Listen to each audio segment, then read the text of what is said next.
we're on.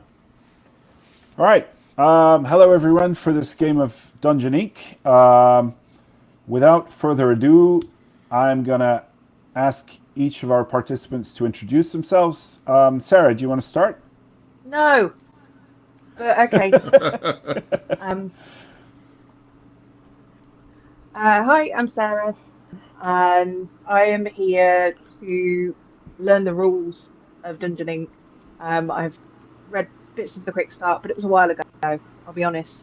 So, yeah, here to learn, ask you questions, and enjoy myself. That's that's absolutely what we need. So that's excellent. Cool. Evelyn.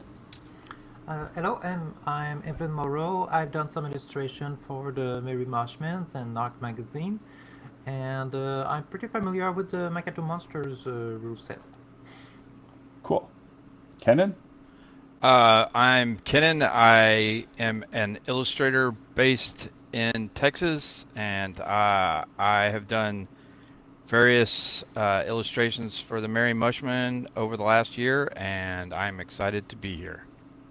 And particularly for Dungeon Inc., actually. And Dungeon Inc., yes.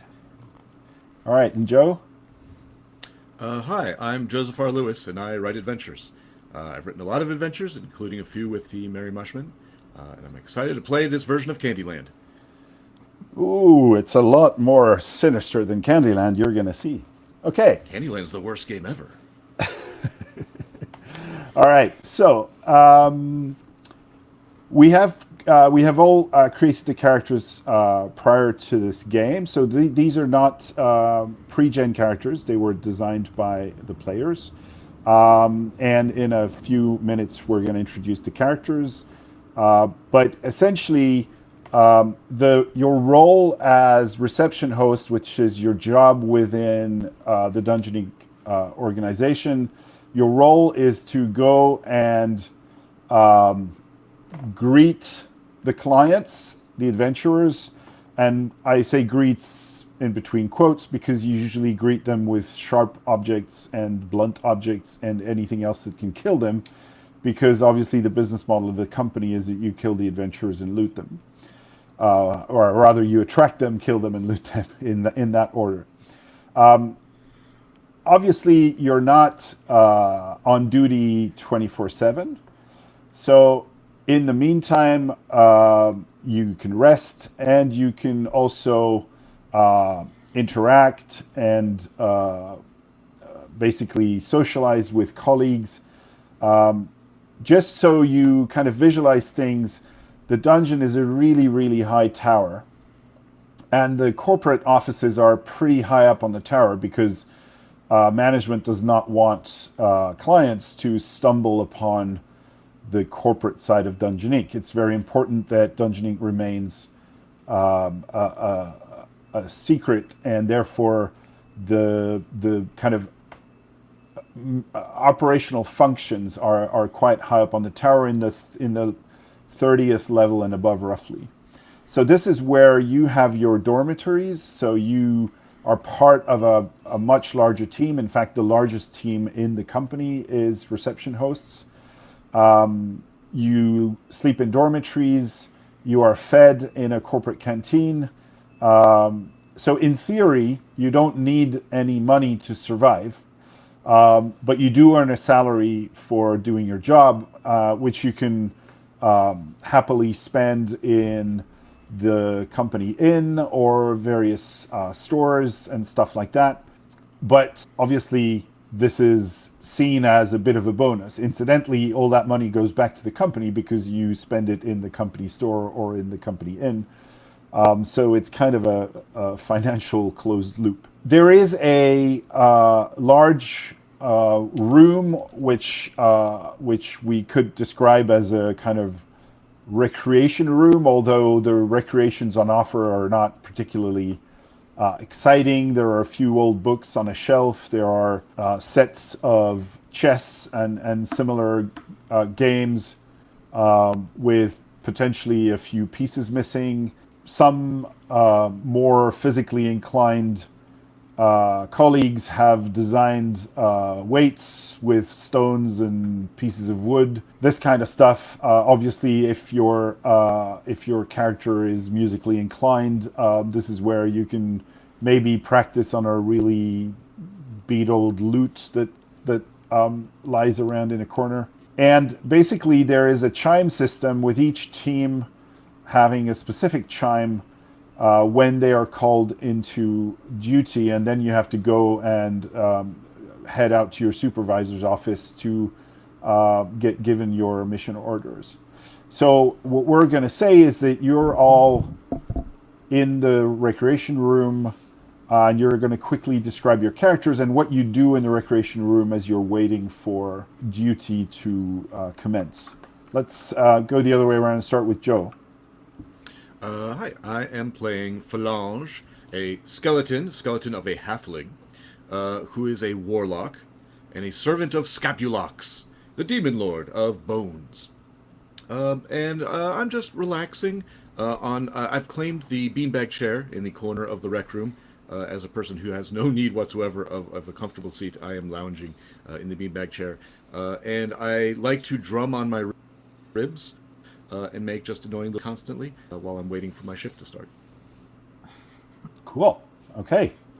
Kenan.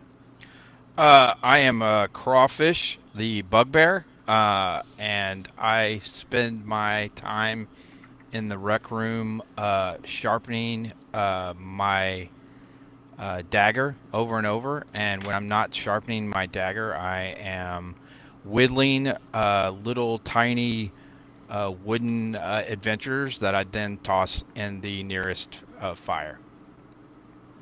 So let me interrupt there for a second. Was a dagger part of your unique items? No, okay, it's not. I didn't know if... No, that's fine. It's more of a penknife then.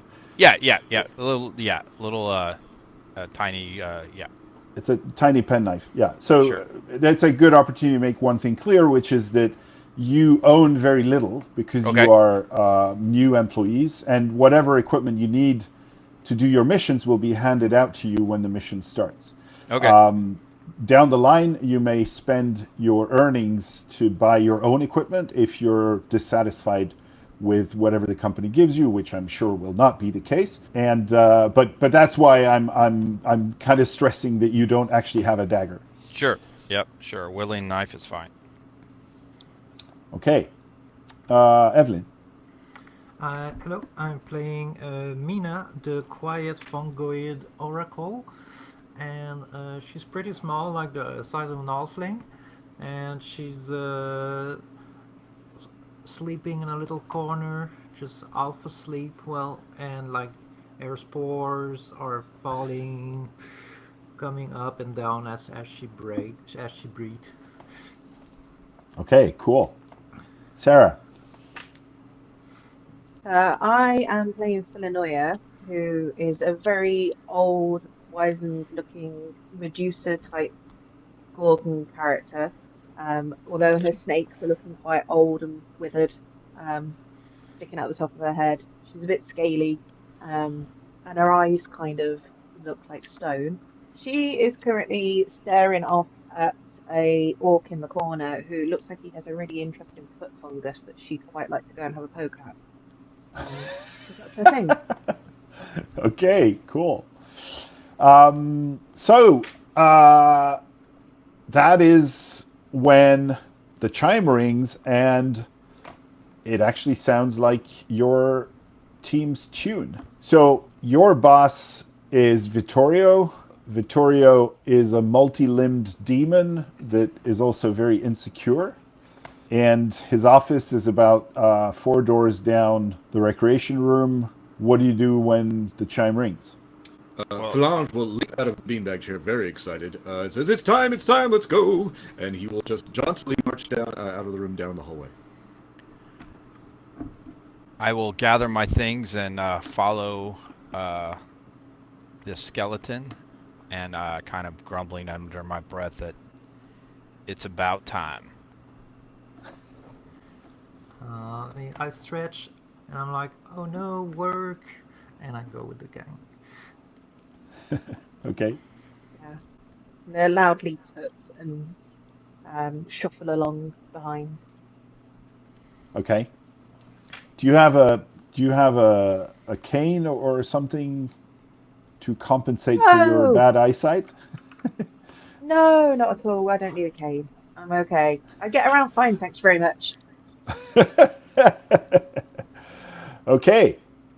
So you arrive in Vittoria's office. It's a bit of a mess, his office, to be honest. There's paper lying more or less everywhere. And he always looks very nervous. So he's got this kind of demony, scaly head with a long snout and some weird shaped teeth.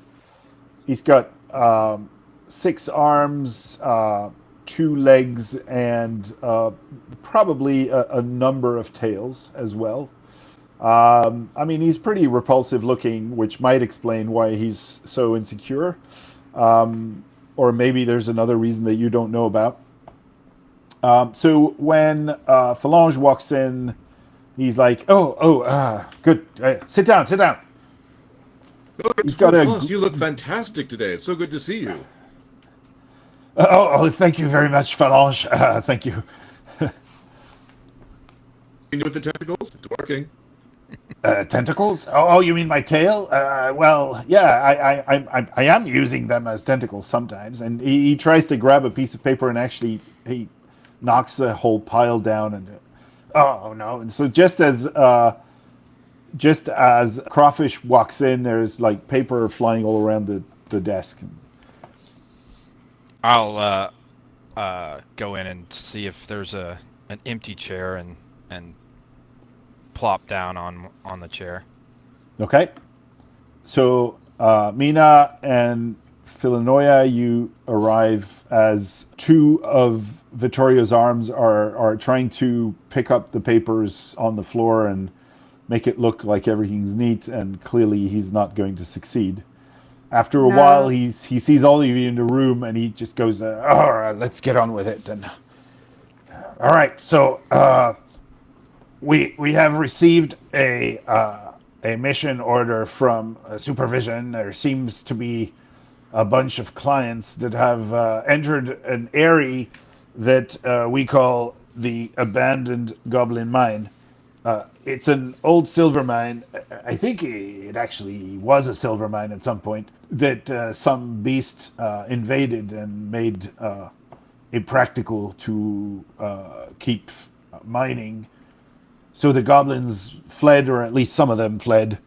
And what our colleagues at Design have done is they've reused this concept, and they have introduced a way to control this beast so that we can use it to help kill the clients.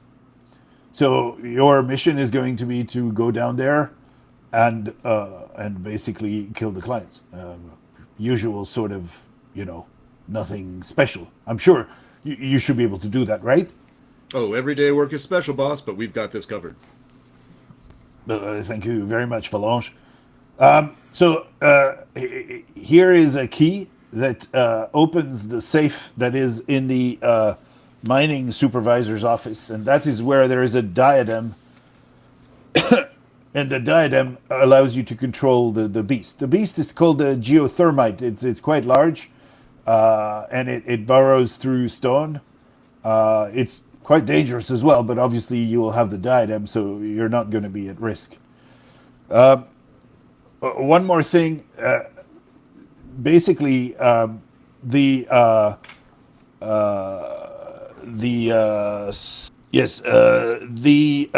surveying department has informed us that there may be some structural weaknesses in the cave.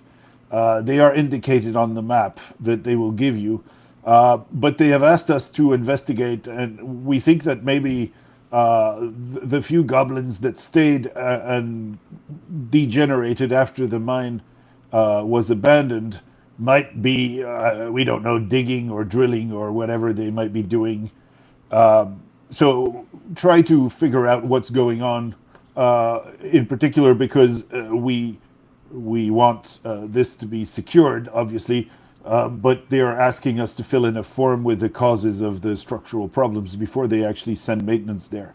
So if you could figure that out, that'd be very useful. Are there any questions? Where do we get our stuff, boss? Oh, well, that's the usual. You're going to have to go see your bursar. It's two floors down, I think. Okay, so someone needs to be the mission leader on this one. Who wants to put their hands up? I nominate Phalanges. It's Phalange. Phalange! But yes, clearly we need someone of my intellect. He will take the diadem, try to put it on his little halfling skull, and immediately clatters down around his neck like a necklace. Well, you don't have the diadem yet, because all you have is a key. Excellent. He takes the key, he just sticks it on one of his ribs, and it dangles there. Okay, so he hands you the key. Okay, well then, Phalange, you are the mission leader. I need not remind you that it means the responsibility of the success of this mission is on your shoulders, bony as they may be. And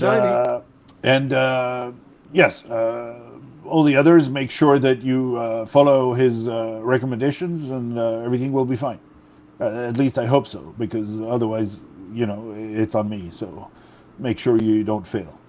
Oh, don't worry, boss. We'll make you look good. Okay, well, then off you go to surveying. Oh, by the way, there are... He looks at his notes and he shuffles for a minute because he can't find his paper, just like me a few minutes ago. And then he says, oh, yeah, there are 5 clients. 5. I don't have any more specifics on what they look like or who they are. Oh, they're probably the usual, covered in skin and eyes and whatever. It'll be fine. Okay, well then off you go to surveying to get the map. You got it, boss. Off we go, gentlemen, ladies. To evil! Let's go.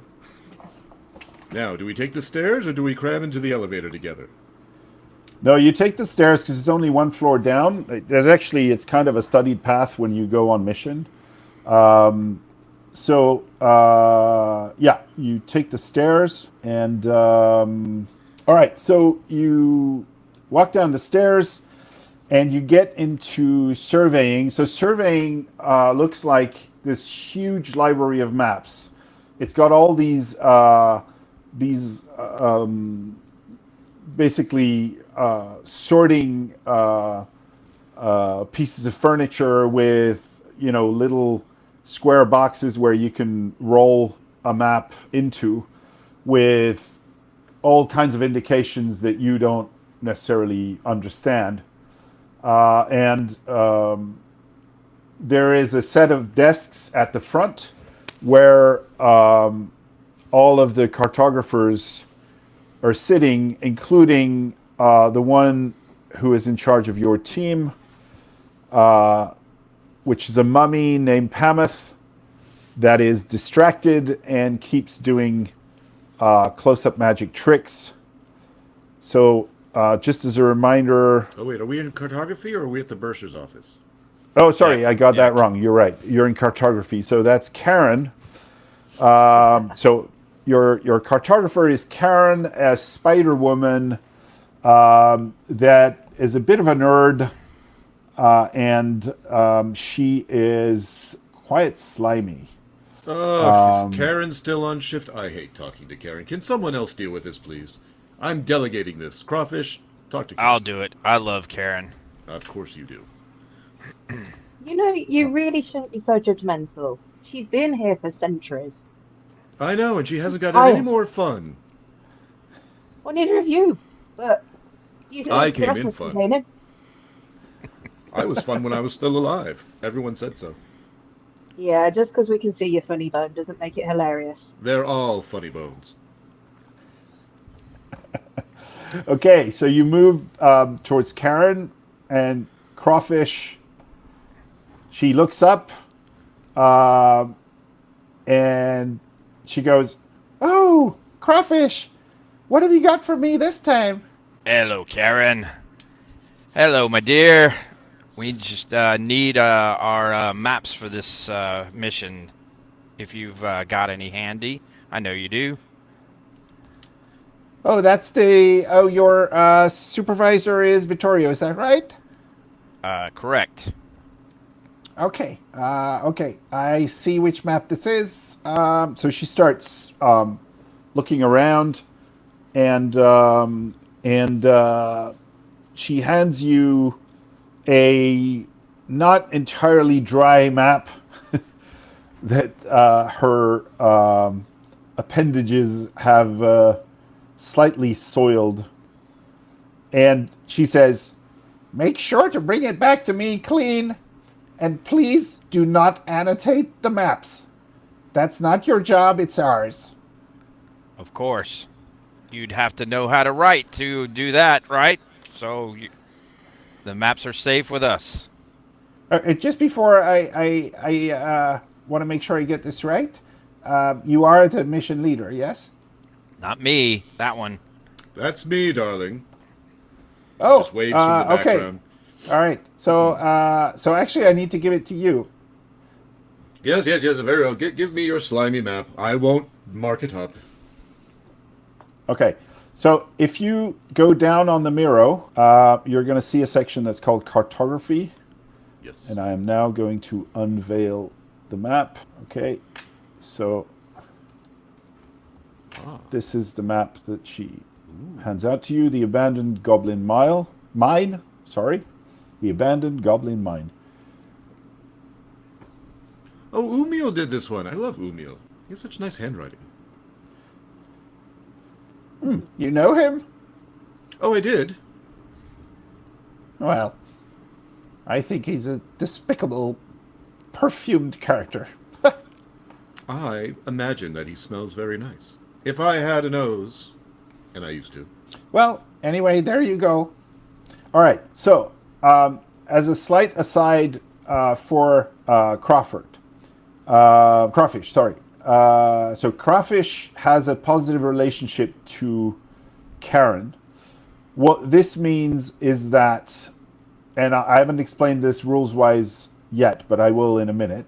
But essentially what this means is that you get an extra favor from Cartography while you're doing the mission. There is something that we're not going to roleplay for reasons that are immediately obvious, which is that basically she tells you something as an aside that only you can hear, that you're going to be able to use to your advantage, but we'll only determine what she told you once you use that favor. Okay. All right. So actually, this is maybe a good time for me to explain favors briefly. So you can see that you've all got a Delta 6 of favors on your character sheets. This is a limited resource that allows you to gain some advantages during the game based on relationships that you have within the company. So there are two ways to use favors. The first is called a thumbs up, and that's basically gives you an advantage on a dice roll. And when you do that, you roll the favor die, and the deltas go down on a 1 to 3. So if the die goes down, you jot it down. But either way, you get the favor. It's just that you've used a bit more of your relationship capability within the company. So how this works in practice is you tell me, okay, I want an advantage to hit this client. It so happens that my friend in Termination, which is one of the sections of the company that you can see in the org chart on the bottom right of your sheet, and I'll help you obviously because you don't know the org chart yet, but my friend in Termination told me, this really neat sword trick, and I'm going to try that out, and that gives you an advantage. Okay. The second way to use favors is a bit more powerful, and you don't actually roll the dice because you basically automatically bring it down. The second way to use a favor is called a service, and a service is basically you gain a little bit of narrative control in a way that's plausible that you can explain. So for example, in this particular case, for you, Kenan, you could say that what Karen told Crawford was that there was a cache with a healing potion somewhere in the level, and she told you where it was. And so you can say, okay, I use my service and that's what she told me. I find the potion. Gotcha. So it gives you a little bit of narrative control to kind of alter something, usually relatively minor. Another classic example is, well, she told me that there is a pit on the map that hasn't been indicated. Revealed. Gotcha. Revealed. The client is running towards there. They're going to fall into the pit, basically. And it's basically your imagination is the limit to where this can go. I might veto it if it's too powerful or if it doesn't make sense to me. But that's essentially how it works. So that's favors in general. And this specific instance is you have a favor from Karen that you can use either way. When we play in campaign mode, instead of having a single favor die for all favors, favors are actually allocated to specific parts of the organization. And so obviously that's where you can draw your advantages from. Does that make sense for everyone? Yep. All right, cool. So you have your map. It's currently in Phalange's bony hands. You're supposed to then go down to the equipment section of the company, whose name currently escapes me, but supplies, that's it. So you go down to supplies. I'm sorry, I'm so used to the French names that I need to focus my brain a bit to give the English names out. So you walk down to supplies, long flights of circular stairs. So you're now around level, you were originally around level 32, you're now around level 30. And the layout is similar, but obviously instead of having a library of maps, the Bursars have basically, it's like a huge mega store of equipment. There are weapons and armors, but also all kinds of weird stuff in there. Most of it comes from clients, so it basically, when clients are killed, everything that they own is reused if at all possible. It's either sold to make money for the company or reused as equipment for the company. And incidentally, even though it might not affect you directly at this point in time, but supplies is also in charge of supplying the kind of more general maintenance equipment for all of the teams within the company. So the guys who grow the turnips for the canteen, the guys who rearm the traps, etc., everyone, all their equipment comes from supplies. So your Bursar is Pameth, mummy of unclear gender, that is often distracted and is absolutely fascinated by close-up magic tricks. Flange will take Phyllenoia aside and say, all right, we're about to go in. I know you and Pam are very close. If you could, do your thing, have a little chit-chat, see if you can get 20 or 30 magic swords for us, please. That'd be fantastic. I'll do what I can. Love you. So, Phyllenoia is going to walk in and just start waving hands. Pam! Hello, my lovely. Oh.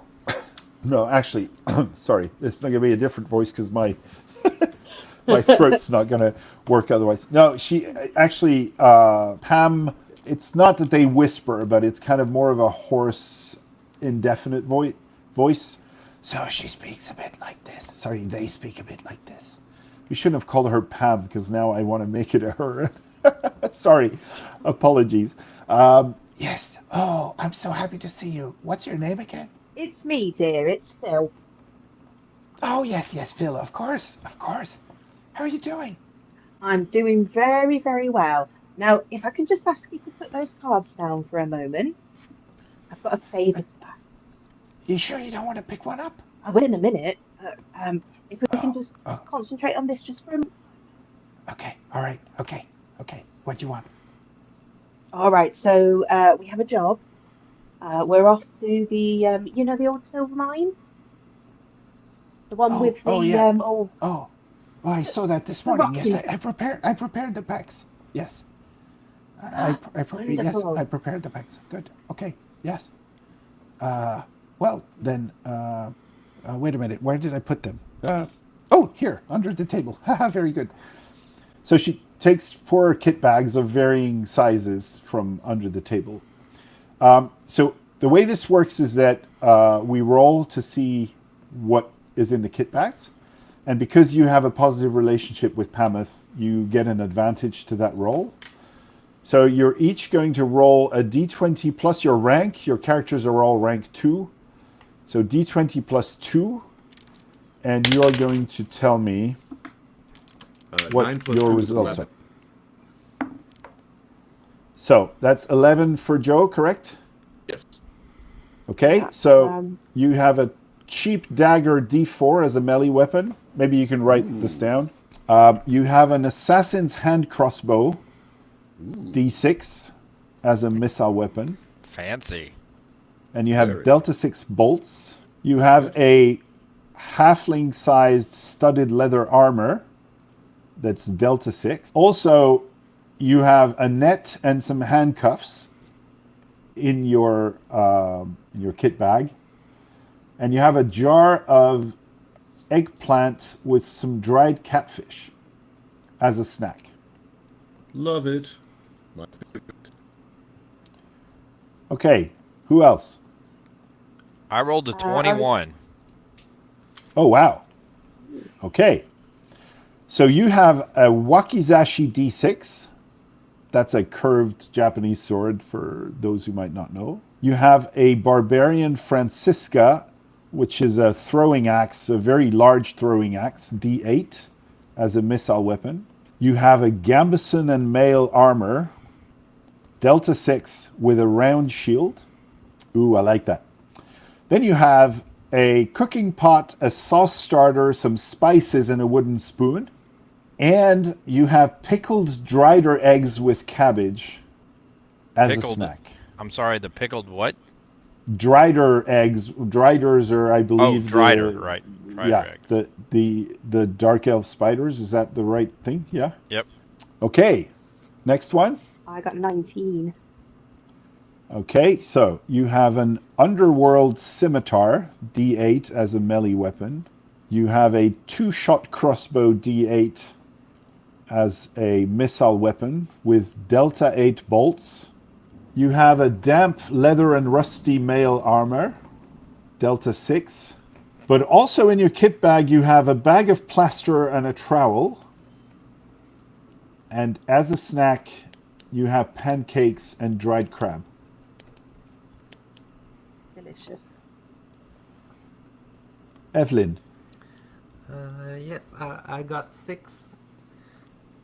All right, so you have a short sword d6. You have a goblin bow d6 with delta 8 arrows. Okay. You have no armor, but you have a wooden shield. You have a mortar and a pestle in your gear. And as a snack, you have a freshly killed cat. Oh. Oh, okay, sorry. I forgot something. So Sarah, because you have an advantage, you can roll again and see if you get a better roll. But you got a 19, so it's likely you won't, but you never know. Have a look. No, 3. Okay, so that's basically the benefit of your positive relationship would have been the second roll. Okay, so now Hamas looks expectantly at you holding her cards. Their cards, sorry. Do you pick one up? I will pass them back to Pameth and say, you know what, you're the performer. Yeah, but I need you to pick a card. Otherwise the trick doesn't work. Oh, that was the trick. Right, okay. Yeah, sure. I'll pull one out. Okay, so you pick a card. Show it to the others. Guard it and show it Okay. on my shoulder. Okay, now put it back. Put it back in here. Okay. So you put it back in the pack of cards. She starts shuffling it, and then she says, "Is this your card?" And it's not. Yes! Isn't that amazing? Well done. Oh, well done. Bravo. Good job. Ooh. she's happy, and at the same time she looks. Sorry, they're happy, and at the same time they look a bit confused. All right, Getting so better you've at all got this. your kit bags. Are we familiar with each other? Have we worked together before? Since you're rank 2, I think we can assume that you've done, a couple of missions together already. Yeah. Okay, so we know each other. Okay, cool. Yeah. Well, I'm assuming that's how our mission leader knew how to push whoever had a good relationship with the others in front. Right. All right. So you then head out to the section of the level below, which is going to be then 29, which is called the hub. Now, actually, technically, the hub is an entire kind of vertical column that goes all the way down underground at the center of the dungeon. And there is a platform that can basically get you quickly from one place to the other at the center of the hub. But it's also around that area that there is the inn, which is called the Silver Goblet. There is the Wall of Remembrance, which is where the names of all of the hosts that have died in the line of duty are displayed. It's where there is a notice board where you have various posters from the company, kind of motivational posters and stuff like that, but also small ads. And also at the top, there is a big display that says number of days without any host deaths. And below this, it says 2, and there is a notice that's been hurriedly plastered to it that says record beaten. And there is the elevator, where you can see a few people are queuing, waiting for the next platform to arrive. So do you know where you're going? To the mine? So Oh, the no, key that I key? have that opens the diadem that controls the monster. Where do I use this key? Is it inside the mine, or is it somewhere Yes. here in the... So I need to explain a little bit. So on each level, at least all of the levels that are in operation, the central hub gives access to all of the individual Aeries. So the Aeries are all kind of mini dungeons that have been designed to attract a certain type of character. And the section that connects this central hub to the Aerie is protected by a number of secret passages. So the first thing that you need to do is you need to go to level -7, which is indicated on your map as the level at which the abandoned goblin mine is. I And didn't know if I then needed to use the key before we get there. Okay. no. So the instructions that you have is that there is a safe in the mine supervisor's office, and that's where you'll be able to use the key to get the diadem. Gotcha. Okay. So you move forward. One of the elevator platforms arrives. So these are literally large wooden platforms with ropes and a huge pulley, way higher than where you are, but you don't know exactly where.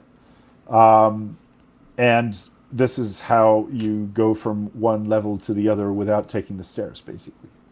Revolutionary invention. So there's a tiny goblin on a high wooden stool that basically greets everyone who comes in on the platform and asks where they want to go. Level -7, please. Okay. Make it nice and gentle for us, if you don't mind. Makes my ears pop when we get past out 3. So, do you want me to warn you? No, just be gentle. The other one, I don't know his name, but the other one, he just lets you drop, and it's awful. Makes your stomach go. Okay. So he takes a little acoustic cone that's hanging on the side of the elevator shaft, and he says, all right, we're going to -7. Then he puts it to his ear, and then he says, no, -7. Minus! Oh my God, they're so stupid. And don't be too quick. There's a lady here who's sensitive. He puts it back, and the elevator starts. It is actually a bit slow. And he starts basically humming to himself, very soothing and nondescript melody. Mina's going to snooze. Okay.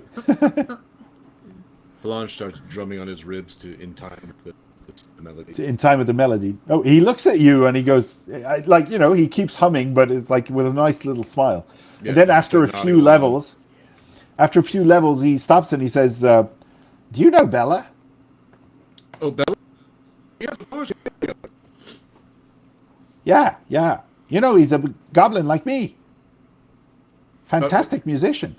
Indeed, I do enjoy the company of people of my own height. Ha. Excellent. Sometimes he comes on the elevator with me, and it makes it more enjoyable for the employees as we go along. So, what are you going to do on -7 then? Oh, I think we have to slay some gods and angels. I think it was. I checked the paper. I don't forget. It's something very impressive, very big, very shiny. Clientele coming in. We do roll out the red carpet. Very, very, very hush hush. Oh, okay. All right. I understand. I won't ask any more. All right. So, how's life? Oh, I mean, it's grand. I mean, I'm never hungry. I'm never tired. I have a beanbag chair. Have you ever sat in a beanbag chair? Delightful. Don't you feel the beans? I can't feel a thing. Oh, I'm not sure It I does envy get you, though. My bones just go right through the leather. It's unfortunate, but I like it. All right. Well, careful, miss. We're getting close to -3. Oh, okay. I was going to put her fingers in her ears, Okay. but she's also going to just ask this friendly fella. Have you ever picked up any goblins from -7 before? I hear that there was a few that came from that level at some point. Oh, well, there's a Anyone you place know? there they call the Goblin Mine, but I don't think they're employees. I think they're Oh. denizens. So there are basically 3 types of people, apart from monsters that don't think, right? There are 3 types of people you can meet within the dungeon. The first type is employees like you, so they get paid by dungeoning to do their jobs.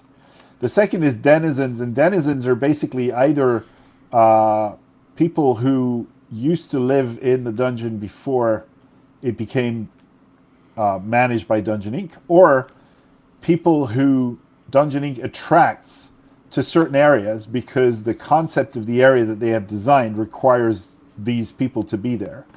So there is actually a section in the company called Internal Relations that is in charge with basically making sure that if marketing came with a design that requires a tribe of lizard folk, well, we're going to find a tribe of lizard folk to settle there, and we don't have to pay them because they don't know that they're part of our concept, but they're still going to attack the clients when the clients come around. So that's that. When he says they're probably denizens, that's what he means. And then the third type is clients, of course. What's our relationship with denizens? Very Well, they don't know the company exists. right. In theory, at least. There are always rumors of a few really powerful denizens, like maybe an old vampire somewhere or a dragon somewhere, that for sure they must know the company exists. But by and large, denizens don't know the company exists. Obviously, your job is not to kill denizens unless you have to. Okay. And in particular, obviously, if you wipe out a tribe of lizard folk that was put there for the whole design to work, the company's not going to be too happy. But if you don't have a choice, you're going to argue that you didn't have a choice. Let's put it that way. Gotcha. So it's optional. Well, Kind of. let's say that they're expendable, but they still matter to the concept. So when you were trained to become a reception host, what was drummed into you was you try not to damage the concept of the area if you can avoid it. So don't knock the walls down.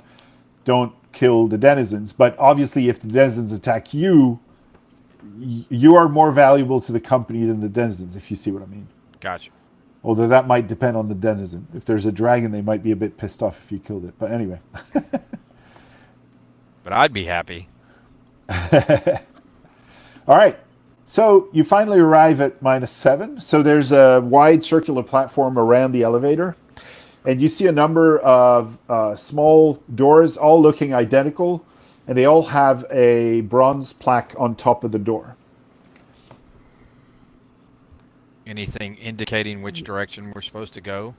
Well, the plaques names look like Aerie names, basically. So there's the temple of the serpent god and stuff like that. And so you imagine that the abandoned goblin mine is going to be there. And indeed, as you go around, you find the one where the plaque says the abandoned goblin mine. So do you enter? Yeah. Go up to the door. All right, everyone. Ready? Let's look sharp. Let's put on a good show. We want Victoria to be very impressed with us. We want raises. Everyone want raises? Yes, of course we do. Murder. So, if we're all ready to kill some clients, let's head in. Do our maps usually show which direction we're going to come in from?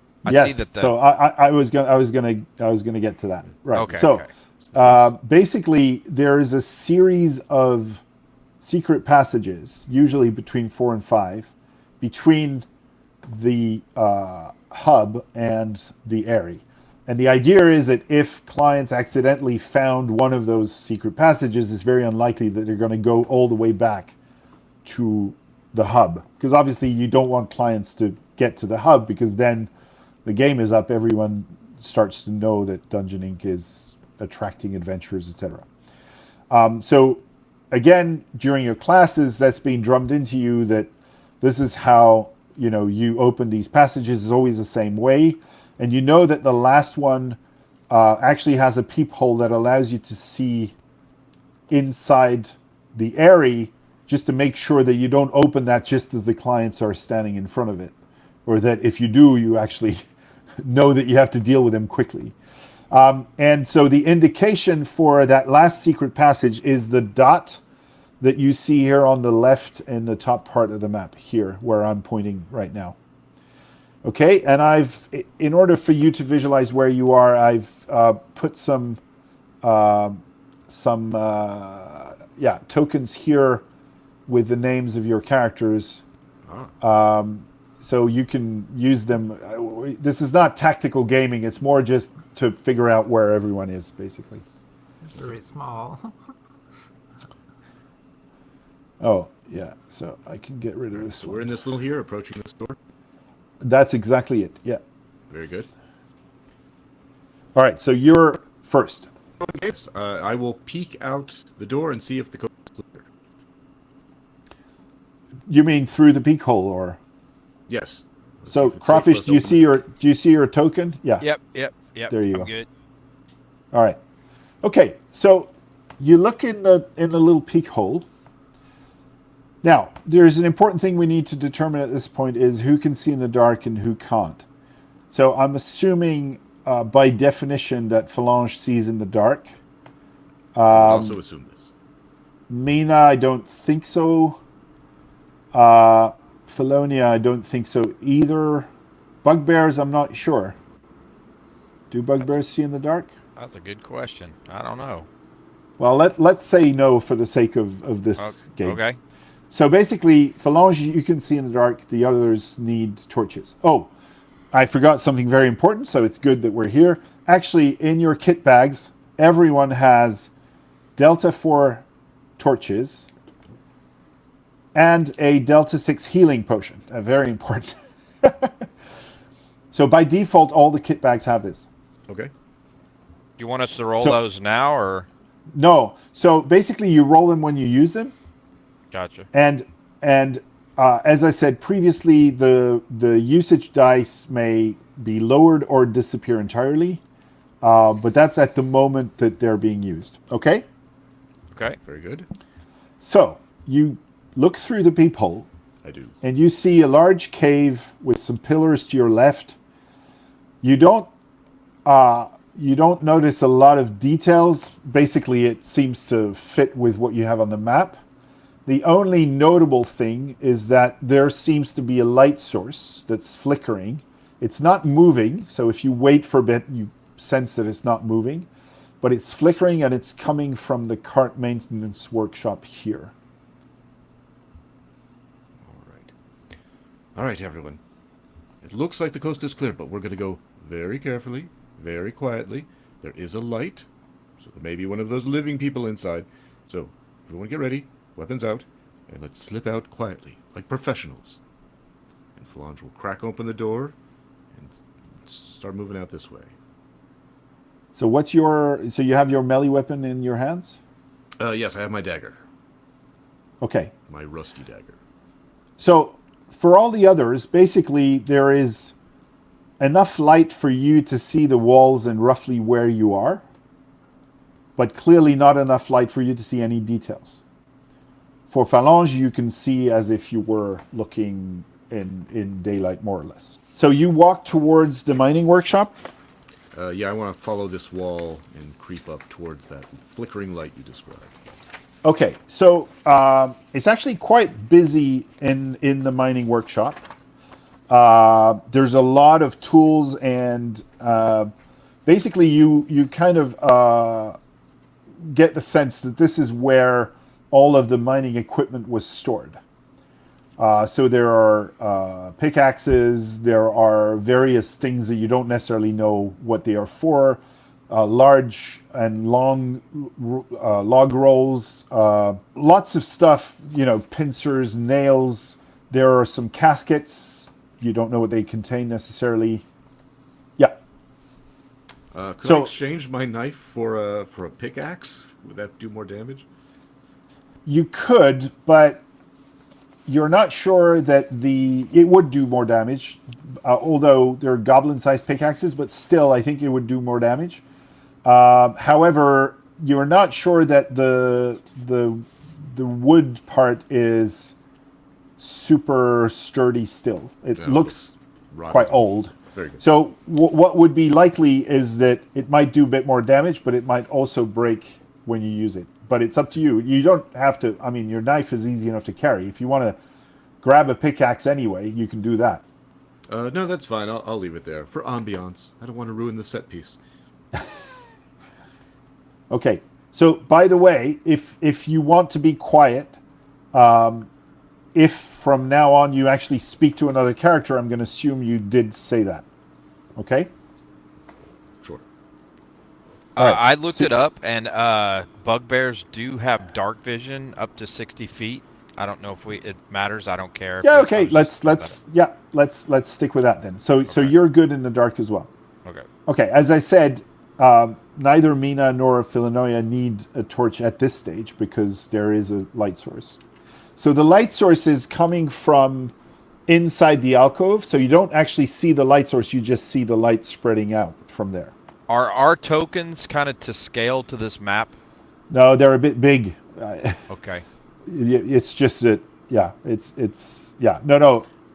I was just trying to get an idea how big this alcove is. So it's pretty big. It's probably about I'd say 10 yards diameter or something like that. Okay. All right. Well, Phalange is just waving everyone to keep following him, and he's going to sneak along this wall and try to get a look at the light source. Okay. So you're moving forward. Okay, so roll your dexterity to make sure you don't make any sound. Do you have any? I Do you have fail by anything one. that might give you an advantage? No, I'm made out of bones, and I'm carrying a bunch of sharp objects. They're probably not going to be sound deadening. Okay, so I mean, you didn't make a huge sound. You just heard yourself. I don't know. You heard yourself creaking as you were creeping forward. Okay, so Mina, you're behind. Is that right? Yeah. So are you following, or are you going elsewhere?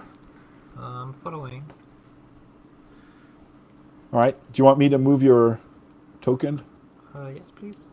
Okay, done. All right, Phyllenoia. Also following, trying to be as quiet Okay. as possible. Okay. All right. So then, and are Yeah. you doing the same, Crawfish? Yes, I'm following. I have Okay. my throwing axe in my left hand and my curved sword in my other one, and Okay. I'm looking and checking out the pillars as we creep this way. Okay. Cool. So so you're gonna roll a d20 under dexterity, and Crawfish, you have advantage on that roll, so you can roll twice and take the better result, which is going to be the lower result because you're cunning. Okay. My lowest result was an 8, and that's under my dex, which is a 15. Okay. Sarah. 6. So I'm okay. So 6 and your dex is 13, so you're good. And 13. Evelyn, What are we rolling? d20 But for what? to be sneaky. Okay, I got the trait quiet. Oh, well, then you get an advantage. Yes, you have the trait quiet, absolutely. Okay. I rolled a 2, so I succeed. Oh yeah, okay, excellent. All right, so apart from a very slight bone creak, you didn't make a sound, and you reach the edge of the alcove. Okay. So what do you do there, Phalange? I peek around the corner and I try to see what is making this light. Okay. So you quickly peek around the corner and you see a similar workshop to the mining workshop you just saw on the other side, except this one seems more focused on rails. So and rails and carts. So there's,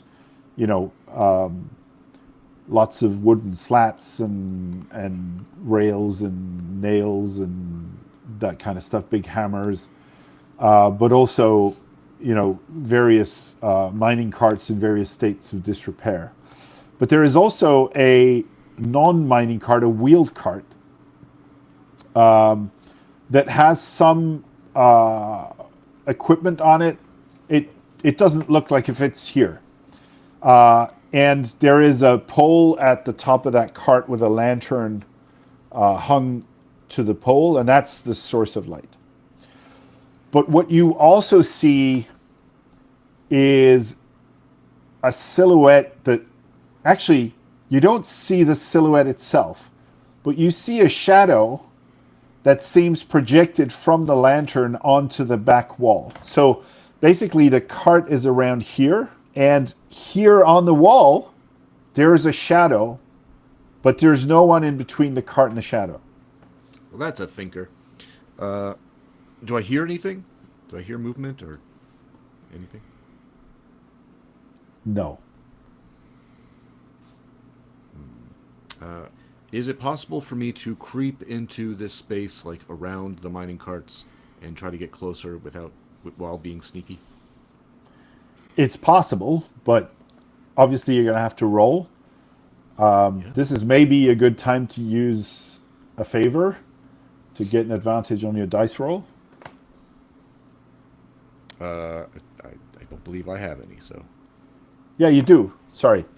So if you go up to your character sheets, that D6 post-it note, Delta 6 post-it note that's on the top of your sheet, Okay. that is your favors that you can use. Okay. Do you want to use a favor? Yes, absolutely. Let's invoke that as I creep closer to the mystery shadow. So who?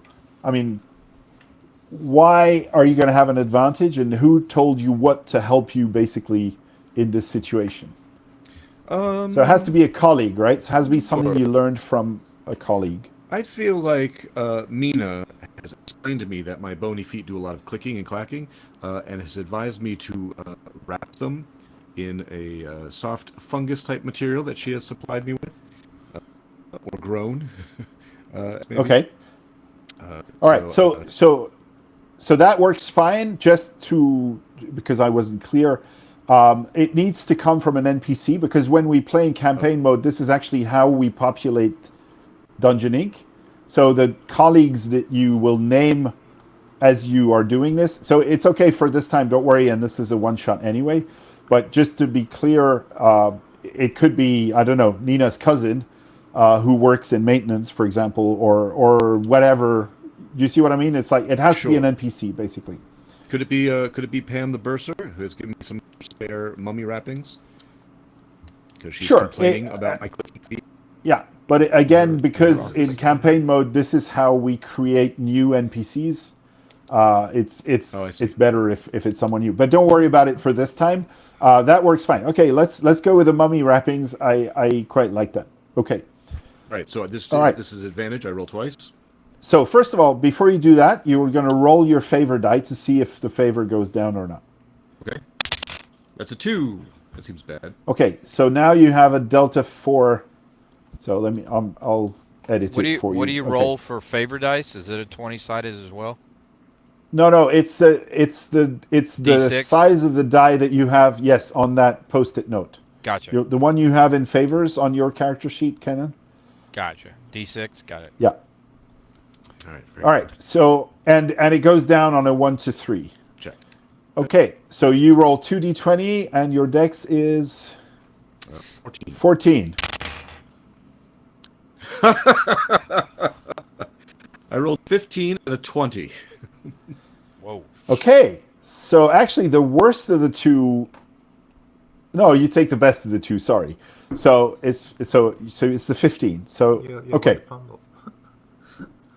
So basically, what happens is you don't make any creaky noises, but you're so focused on that you actually don't see a piece of iron railing that's on the floor, and when you, because you're on your hands and knees, right? That's what you're trying to do, if I remember right. I'm trying to stay low and unseen as I move. So basically, at some point, you put your hand on that rail, and it actually flips over and it hits a piece of metal. So it clangs very loudly, and immediately you see the shadow move, but not in your direction. It moves towards the central cave, and then you don't see it anymore. Oopsie. So I turn back and I just wave hurriedly. I point my companion to look in the direction that the shadow went. Just wave. Okay, so direction. Towards here. Yes. All right. So again, so Crawfish, this is about the edge of your night vision. Okay. So it's hard for you to see details beyond that. The other two, there's not enough light for you to be able to clearly see, but you can move, obviously. So do you stand back up or do you stay low, Joe? Sorry, Phalange. Phalange probably freezes in place in his little crawling motion as the clanger, and he would be wincing if he had a face. And then he's turning and he's just waving at everyone else to go without me. I'm doing very badly right now. I need to stop and collect my thoughts. Okay. So there's a torch over here, correct? There's a light source here? Exactly. It's a lantern, yeah. Okay. I will just move down here towards the light. Fast or I'm cautiously? Cautiously. Okay. Do you go alongside the pillars or in the middle of the cave? In the middle, right here. Yep. Okay. I'll stay in the middle. I'm still looking towards the pillars. I'm keeping my eye on the pillars. Okay. I mean, scanning the room, but mainly the pillars. All right. So as you move forward, you're about, let's say you're about in between those two pillars here. So if I can move your token, you're about here. Mm-hmm. And you hear a whisper, and it's not quite your language, but it's close enough that you kind of understand. It comes from above. And it's basically, from above. It's basically someone saying, "Hey, big guy." Okay, I will look in that direction and I will back up this way. Looking this way and backing up. Yeah, okay. All right. And you look up. Yep. All right. So very high on the pillar. It takes you a while to actually see what you finally see. But quite high on the pillar, you see that there is a very kind of stone color looking goblin that's basically grabbing the pillar. It's quite impressive how he's staying there, probably 3 or 4 yards above the floor, and he's looking straight at you. And because goblin and bugbear are kind of cousin languages, you can understand some words and figure some stuff out, but you know it's not going to be an easy communication. Okay. I'll look at him and I acknowledge that I see him. Not verbally, but I'll just, Okay. meet eyes with him. So you see, again, you wonder at how good he is at clinging to this pillar.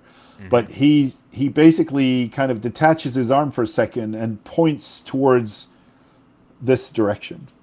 Okay. I'll look in that direction. Okay. Right now you don't see anything. I'll look back at him and shrug. Okay. Mina, Phyllenoia, what do you do? Me, I'm going to move towards. I want to look behind the pillars, see if there's anyone hiding. Okay, so you move towards the pillar and then you basically sneak your, I don't know, should we call it a head or is it just your upper body to have a look? Yeah. Can I say something to Mina as they walk by? Oh yeah, absolutely, yes. I'll say Mina, and I'll kind of point up towards the goblin. Ooh, hello, and I just continue. Okay. All right. Phyllenoia. Are there any other unlit light sources in the room? Can we see any braziers or torches that are unlit on the walls or? No, but you have torches in your pack. Okay. So if you want to light a torch, you can, but you don't see any ready to be lit torches in the area. Okay. In that case, I'm gonna go and creep up behind Crayfish because Crayfish is acting strangely, and I want to have a look at whatever he's staring up at. Okay. By the way, I haven't checked, but does anyone speak Goblin? I don't think so either, but... All right, so Mina, you kind of see a silhouette, maybe.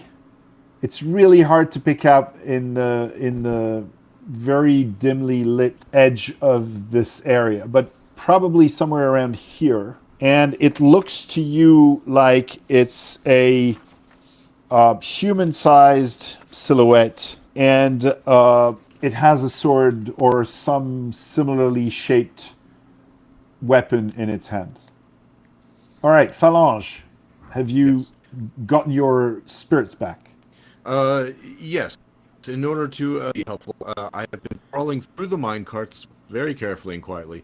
Approached the non-mine cart that has the lantern. Cart, yeah. I want to look inside that cart and see what is there. See if I can learn anything about this intruder. Maybe. Okay, so you kind of slowly peer above the side of the cart.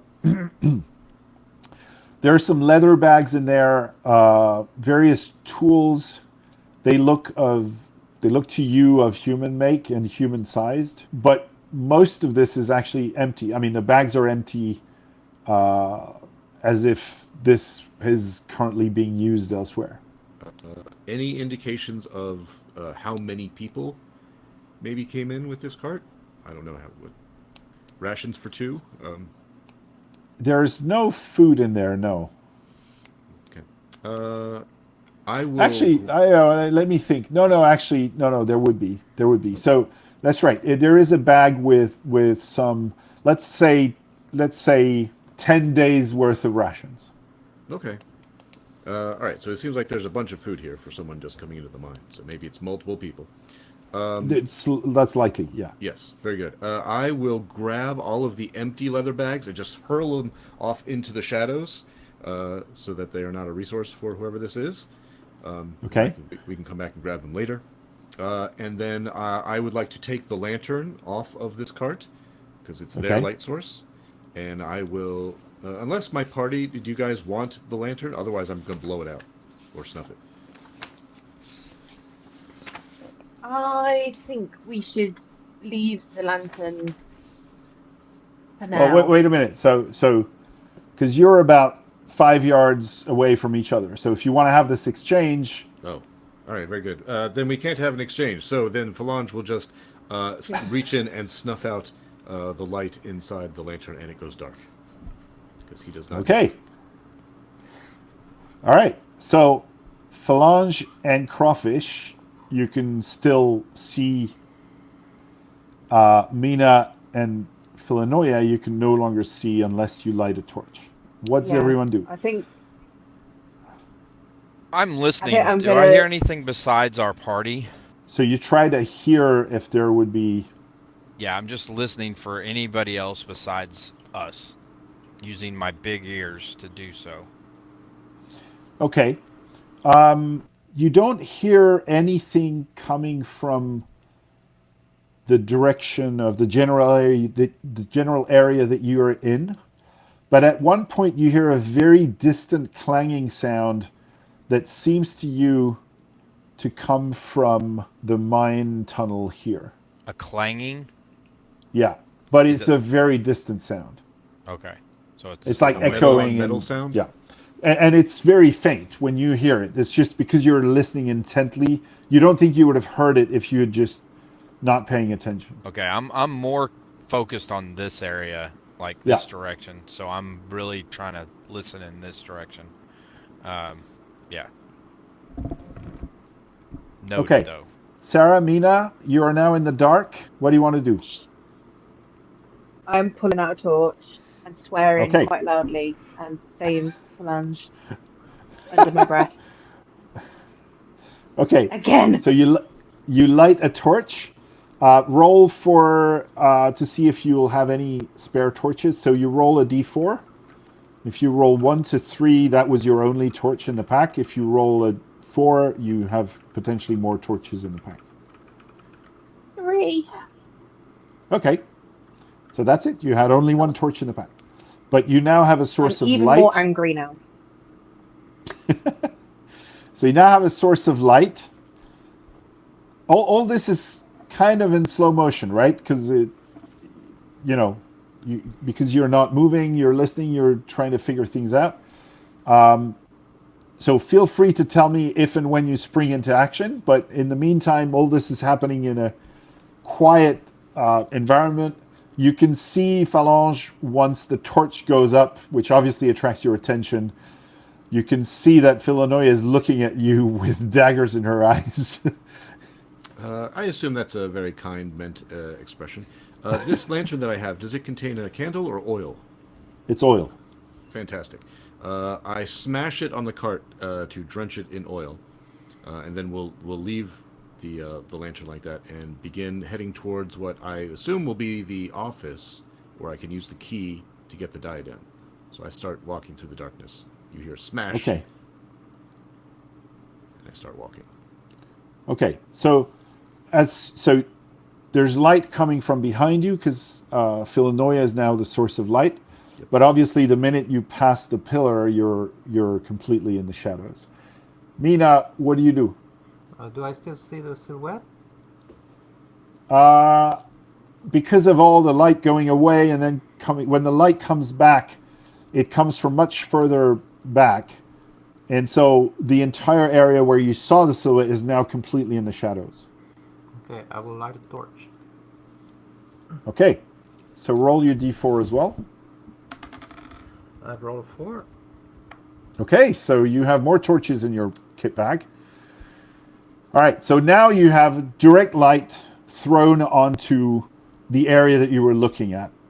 You don't see Phalange coming closer because that's in your angle where you cannot see from the pillars. but you do see the silhouette. The minute you light the torch back, you see the silhouette, and then it pops out, literally. Like you saw it, and the minute you saw it, it disappeared. And you think you can still faintly see movement and maybe a shadow, but not the silhouette itself. Okay, I'm going to run towards it. Okay. Do you have a weapon in your hands, or? No, I'm just holding a torch. I'm like, Okay, I all run right. toward it. Okay, so you run towards it. The shadow that you thought you saw seems to disappear into the corridor north.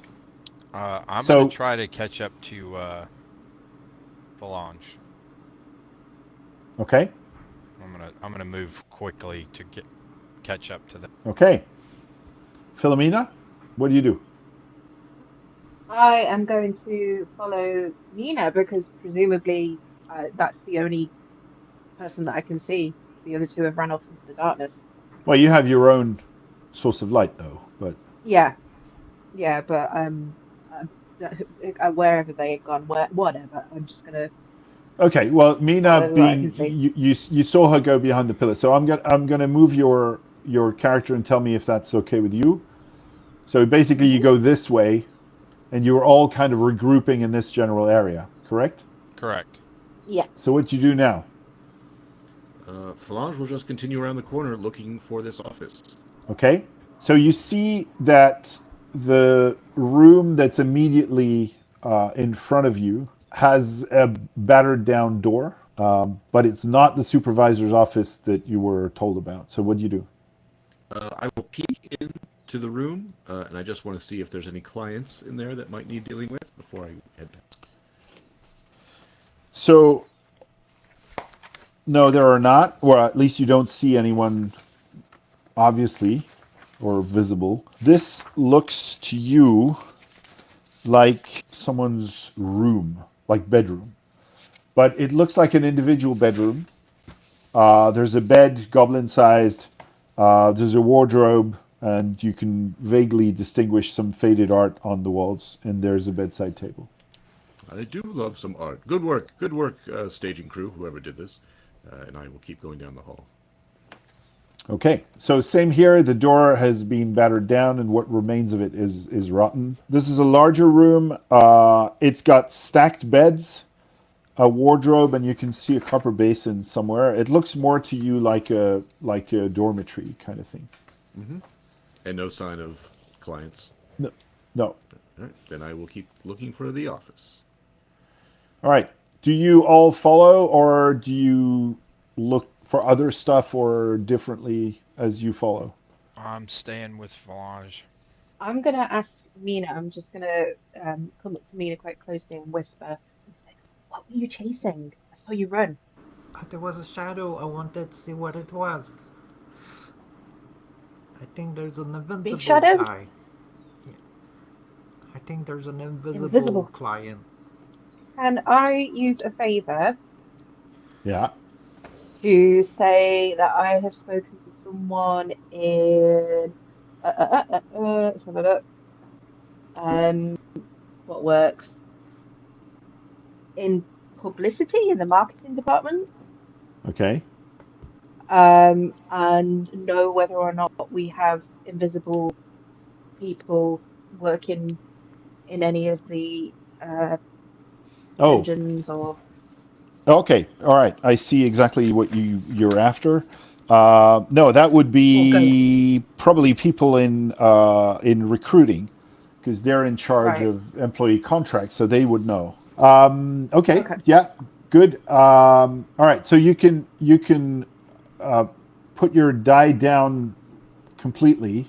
Not completely, sorry, but from Delta 6 to Delta 4, you don't have to roll because this is a service rather than just an advantage. So basically, for whatever reason, you spoke with someone from Live Resources, maybe at the inn over a drink, and the topic of invisible people came on the table, and so you know that there are a few employees that are capable of invisibility, but they tend to be actually in your department, in the reception team, because this is where invisibility is the most useful.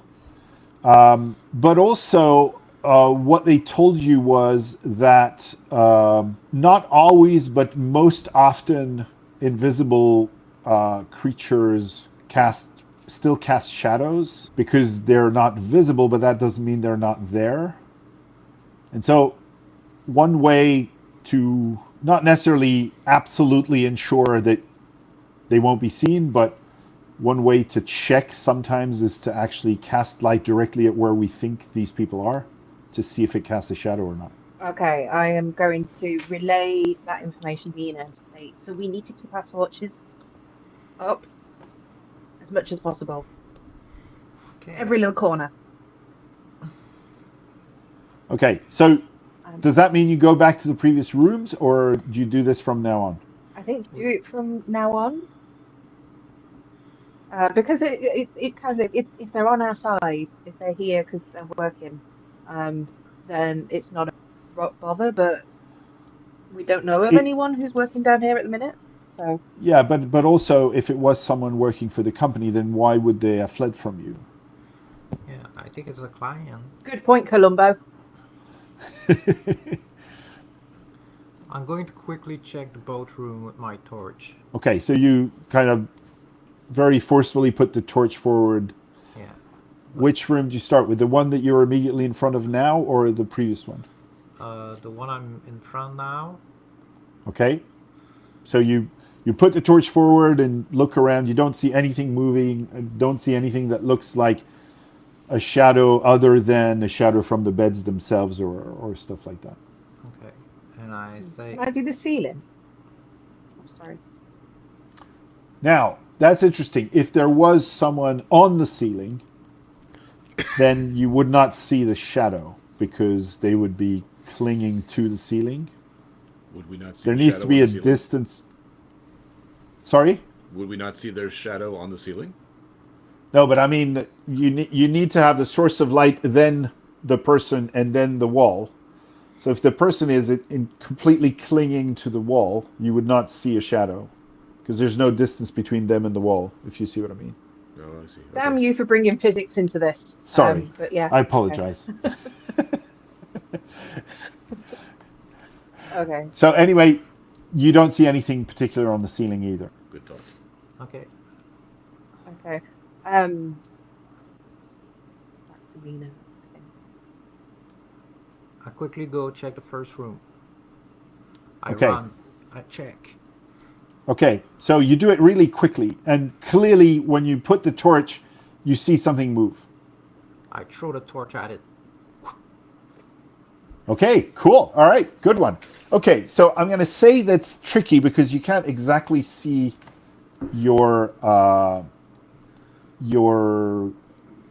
target. So you're going to roll dexterity at a disadvantage. So you roll twice and you take the higher score of the two. Okay. What's your dex? I don't know. I should have told you to, or I should have made you printouts of the. Yeah, I forgot. Your dex is 13. Okay. I rolled 11 and 11. Excellent. Okay. So now you actually see someone because they catch fire. So you throw the torch bang on, and basically you see this tall, darkly clothed, but now very brightly lit silhouette, and they have a sword in their hands. They start yelling, and they basically rush you immediately to try and get out of the room. Okay. Okay, so we're here. All right, so give me a sec. All right, so it's here, and it's basically rushing you. What do you do? I will try to block the way with my shield, my wooden shield. Okay, so you try to stay put and stop them from going out. Yeah. All right. Like So yeah, so make a strength roll. Okay. a normal one, or with the I'm smaller maybe. I don't. I'm halfling size. Yeah, but they're on fire, so I'll say that evens things out. Okay. I rolled a 9 under And 11. you've, yeah, so it's good. All right. So basically, you block the way. There's no way they can get past you. They try to hit you with their sword. Actually, now you can see it's a man. So he tries to hit you with his sword. And you manage to fend it off. No harm done to you. Bing. So now, Crawfish and Phalange, you've heard all that ruckus from behind you. You know there's some fight going on. Very good. Is there initiative in this system, or do we just keep narrating? We describe what we're doing and we see what makes sense. Okay. Well, Phalange would then want to run back and use his warlock powers on this client that we've discovered. So the issue for you is going to be to see them because there's two of your colleagues in front of you in the corridor. Well, I'm a little halfling skeleton guy. I should be able to squeeze past folks. Okay, but I'll say that's going to be next turn, basically. Okay. Phyllenoia, you're just behind Mina. You've seen her throw her torch. You've heard the commotion. You've seen her lift her shield, and someone's clearly hit her shield. What do you do? So she's in the way of the door, right? I can't see past Yes, although Mina. you're taller than Mina, so you can see above her. Especially she doesn't have a torch now. Okay, if I can peek over Mina and I can get this man in my sights, then Yeah. I want to turn his clothes to stone. All right. Cool. Let's stop him. All right. So that's a spell. So the way this works is because the spell costs more than your current rank, so you're rank 2, you roll at a disadvantage. So you need to roll intelligence twice and see if you make it less than 17. But wait a minute. You also need to power your spell with magic points, right? So your magic focus, which you can see here on the right of your sheet, is a delta 6. So you're going to roll a d6. And we're going to see how many points that gives you and also if your magic focus goes down. So roll your d6 first. Okay, so my D6 is a 5. Okay, so you have 5 points with which to power your magic during this entire scene, and the spell you want to cast costs 4 points. So if you manage to cast the spell, it's going to be at no cost to you, and you'll have 1 remaining point for further magic. So roll your 2 d20s now, and try to get one of them below 17. I got a 10 sorry. under 9. Okay, so they're both, that's what I should have said, is try to get both of them below 17. Excellent. So you've succeeded. So Mina, you can see that he's lifting his sword again to try and hit you even harder. But suddenly you see a shift in the color of his clothing. It seems to turn gray and it smothers the flames immediately. But at the same time, he falls on his knees. Because basically the stone doesn't burn and the clothes were burning. So by changing them to stone, you've killed the fire. But at the same time, it's so heavy that he's just, because of the surprise of this new weight, he's just fallen on his knees. So, Crawfish, what are you doing? I'm going to sneak into this room and get back into the shadows and be facing out. Okay, so ready for any further action. Correct. So it's down to Mina for this turn. What are you going to do now, Mina? He's basically on his knees in front of you. Okay. And I'm not sure you quite understand what happened here. You saw the flames snuffed out. You're still lit from... actually, Phyllenoia is behind you with her torch. So you're still lit from Phyllenoia. So you have no problem seeing him. You can see now that he is probably an elf or a half-elf. Okay. Oh no, a scary elf. I move to the side to not be in front of the door anymore. And I'm going to draw my... To the side, inside. Well, yeah, I step in the Yeah, room okay. and move to the side of the elf. Yeah, okay. And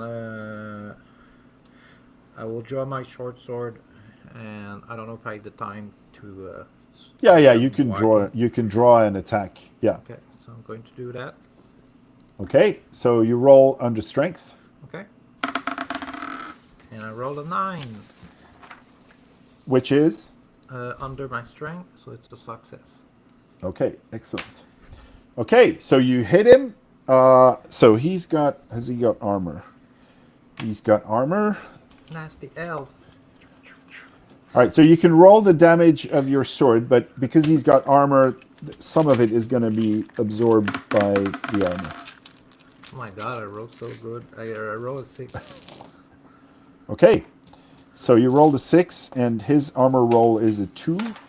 So he's taking 4 damage, and his armor will no longer absorb damage this fight. So he grunts in pain. So from now on, anyone who attacks him will have advantage to their rolls because his clothes are stone, so they're weighing him down. So he's really struggling. The reason you didn't have advantage on this roll is you were taking your sword out in the same movement. So I think you were at a slight disadvantage as well. Makes sense. Okay, so Phalange, you are running towards here, and you basically creep between Phyllenoia's legs to get in, correct? Yes. Bravely. Okay. Bravely. Is our remit just to kill the clients, or do we have any other goals with regard to them? If you do, you should have been briefed for it, so presumably you don't. Okay, very good. All right, then I see him on his knees and incapacitated, and my companion is striking them with a sword. So I say, "Oh, well done, team, well done!" And I take out my tiny rusty dagger and I run up to stab him wherever he can be stabbed. So roll for strength with an advantage with because advantage? he's Great. Yeah. 3 and a 1, natural 1. Oh wow. Okay, excellent. So what you do is does your dagger do D4 damage? It is a D4 rusty dagger. Okay, so you roll a D4 and you add 4. That's a 1 plus a 4 is 5 points of damage. Okay, so you basically skewer his head with your dagger. Take that, foul human! And kill him. Good work, team. I'm proud of us. Good work, Phalange. We're all going to Bennigan's after this one. These evil elves. Oh, elves are the worst. They're so tall. And invisible, apparently. Sometimes. Apparently. That's awful. How dare they? Making our job harder. We work hard for our pay. I'm going to come out in the hall and look this direction. Do I see any activity or any torchlight coming from this direction down this hall? You're not seeing any movement. Okay. I'm just covering our Okay, makes sense. there. Yeah, makes sense. I loot the All client. right. These vegetarian Okay, monsters, so- they eat my people.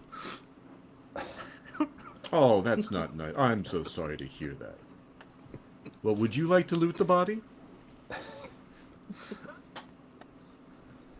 So Do we have to chip the stone clothing off before we can access it? well, so that is a bit of an issue. So obviously his armor is unrecoverable. But because Phyllenoia was quite specific in saying she turned his clothes to stone, he's got a pouch on his belt that is not turned to stone.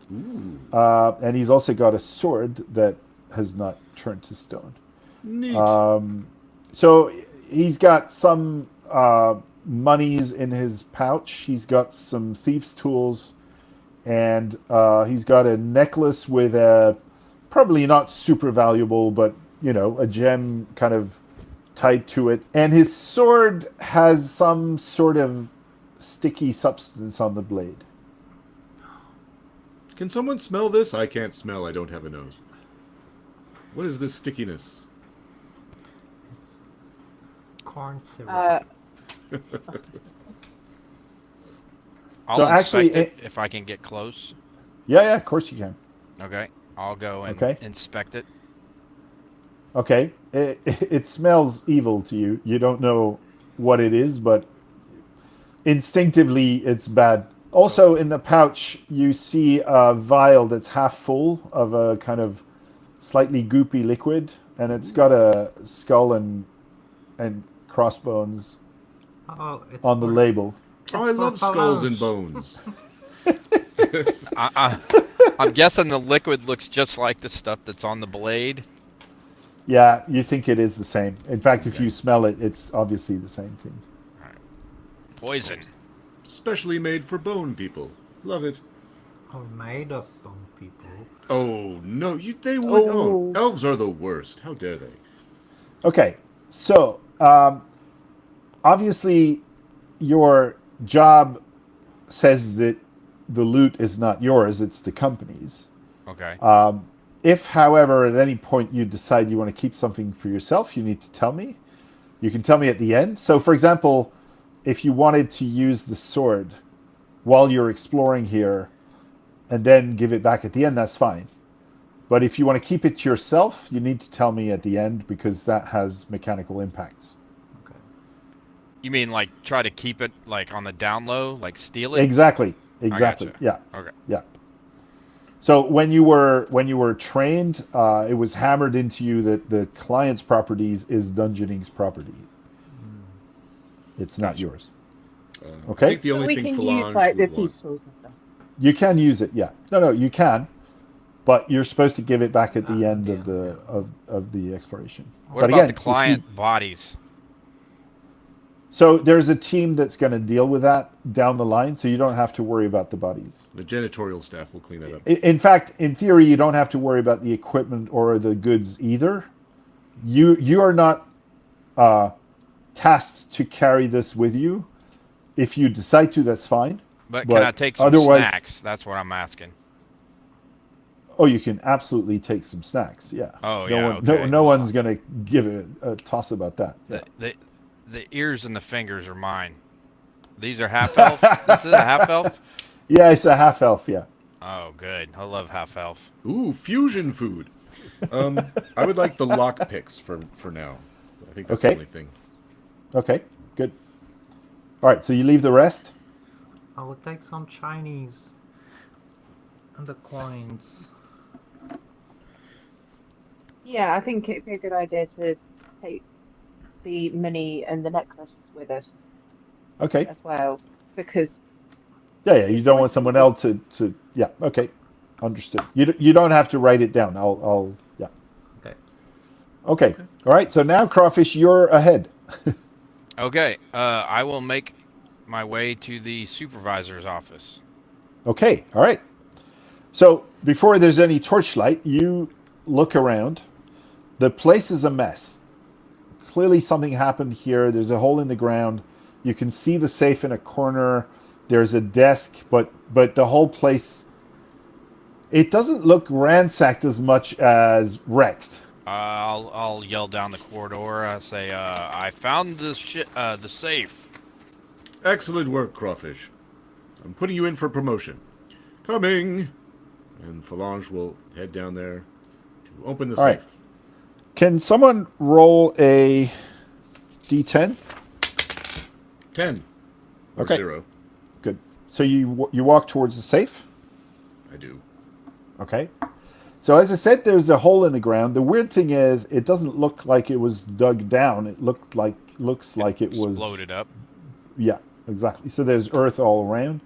It seems to have knocked the desk half over, and yeah, and you don't know where it leads, but it's still. I mean, there's still a hole, if you see what I mean. Is the hole in the middle of the room, or is it to the side, or? It's more to the side. It's so the desk is on the right. The safe is on the far wall, and it's kind of nearly under the desk, but not quite. Okay. Well, Phalange will just head towards the safe. Okay, good. So you get to the safe. Now, clearly something happened to the safe. You don't quite know why, but there's melted metal on the face of the safe, Uh-oh. and the keyhole is nowhere to be seen anymore. This is unfortunate. Well, I've got nothing. unless this safe is made of bones, I don't have any power over it. Any ideas, folks? But do it Should we seem bash like it? How it seem strong like- is this safe? Does this safe look like it could be bashed open? As the leader of the group, I say it is very fragile, and yes, you could absolutely bash it open. Well, actually, you think it looks quite sturdy. Oh. You would need really heavy, like A maces pickaxe? or no. Actually, you probably need huge worker's hammer or something like that. But you would also probably spend a couple of hours bashing at it before you might get it opened. It's unfortunate. Okay. Do it look like they were able to get what is inside the chest? It doesn't look like anyone was trying to get inside. It looks like something melted on it, or you don't quite know. It doesn't look exactly like heat melt either, and it would have had to be super hot for metal to Okay. melt like this. What's our primary mission here? Just to find the clients and dispatch them? Is that our primary mission? It's to find the clients. The safe is what is supposed to contain the diadem that's going to allow you to control the geothermite if it pops up, and either use it to kill the clients or at the very least protect you from it. With the hole in the... Go ahead, Okay. please. No, please go ahead. I just said, with the hole in the ground, Yeah, under the desk, yeah. is there a way to sort of piece anything together with the melted safe and the hole in the ground to work out that was this the geothermite that did this, or is this something else, some kind of explosion caused by something? So I'm pretty good with like natural things in the ground because I'm a yeah. gardener. So one of my traits. you do spot at least two other places in the room that have similar kinds of melting signs. One's on the stone floor and one's on the stone walls, and there the stone has melted. So Are there to scorch you, marks of other things having been like burned by fire? now to you it looks more Phyllenoia. It looks more like acid. Okay. So you think that it looks a bit like some sort of acid spit, Okay. and Is it's there more quite acid lying localized. around? It's quite localized, so the kind of impact areas are maybe big like a melon or something. And But there's yeah, to there's you it no feels like gob- acid. There's no goblin corpse, right? No, Okay. So I think we're without the geothermite aid. I think we're gonna have to do it ourselves. Perhaps. I don't suppose there are any more puddles of this acid lying around. this looks not recent. So are there old puddles of acid lying around? So just to be clear, and maybe I should have said this at the beginning, but you see, last survey 63 days. So this means that no one from cartography has come here to check that everything was according to plan in 63 days. So that's quite a long time. And the clientele thing says that it's designed to attract gold grabbers, so greedy clients, basically, that are either novice basic clients or slightly more mature clients. Let's put it that way. Usually, how close to the arrival time to the clients are we supposed to show up? Like the clients should be in this area, correct? So the theoretical target between surveying determining that clients are somewhere and the host team coming in is supposed to be 30 minutes. So you can assume that you arrived in theory within 30 minutes of the clients. Gotcha. Okay. Yeah. Well, maybe that clanging noise we heard is where the client is now. Maybe we got here after they did. Does no one So- have a clever way to open a melted safe? No. How do they open safes in movies? With explosives. Well, you're in a mine. I was going to say, what is this ore sifting workshop Oh, over on the left? Do we know what that is already? Not you haven't been there. Let's Fantastic. look. Let's take a look. Yes, let's inspect these last two rooms. Okay, so very at a cursory glance, and then if you want to go more in depth, I'll tell you more. At a cursory glance, the first one here seems to be a kind of communal kitchen.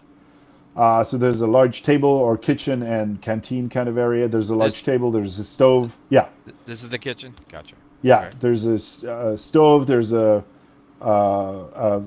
small water kind of source that keeps dripping and all kind of stuff.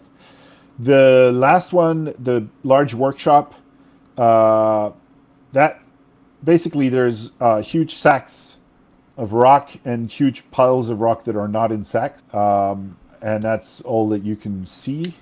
And Mina, if you go all the way up to the loading bay, which I think you are doing,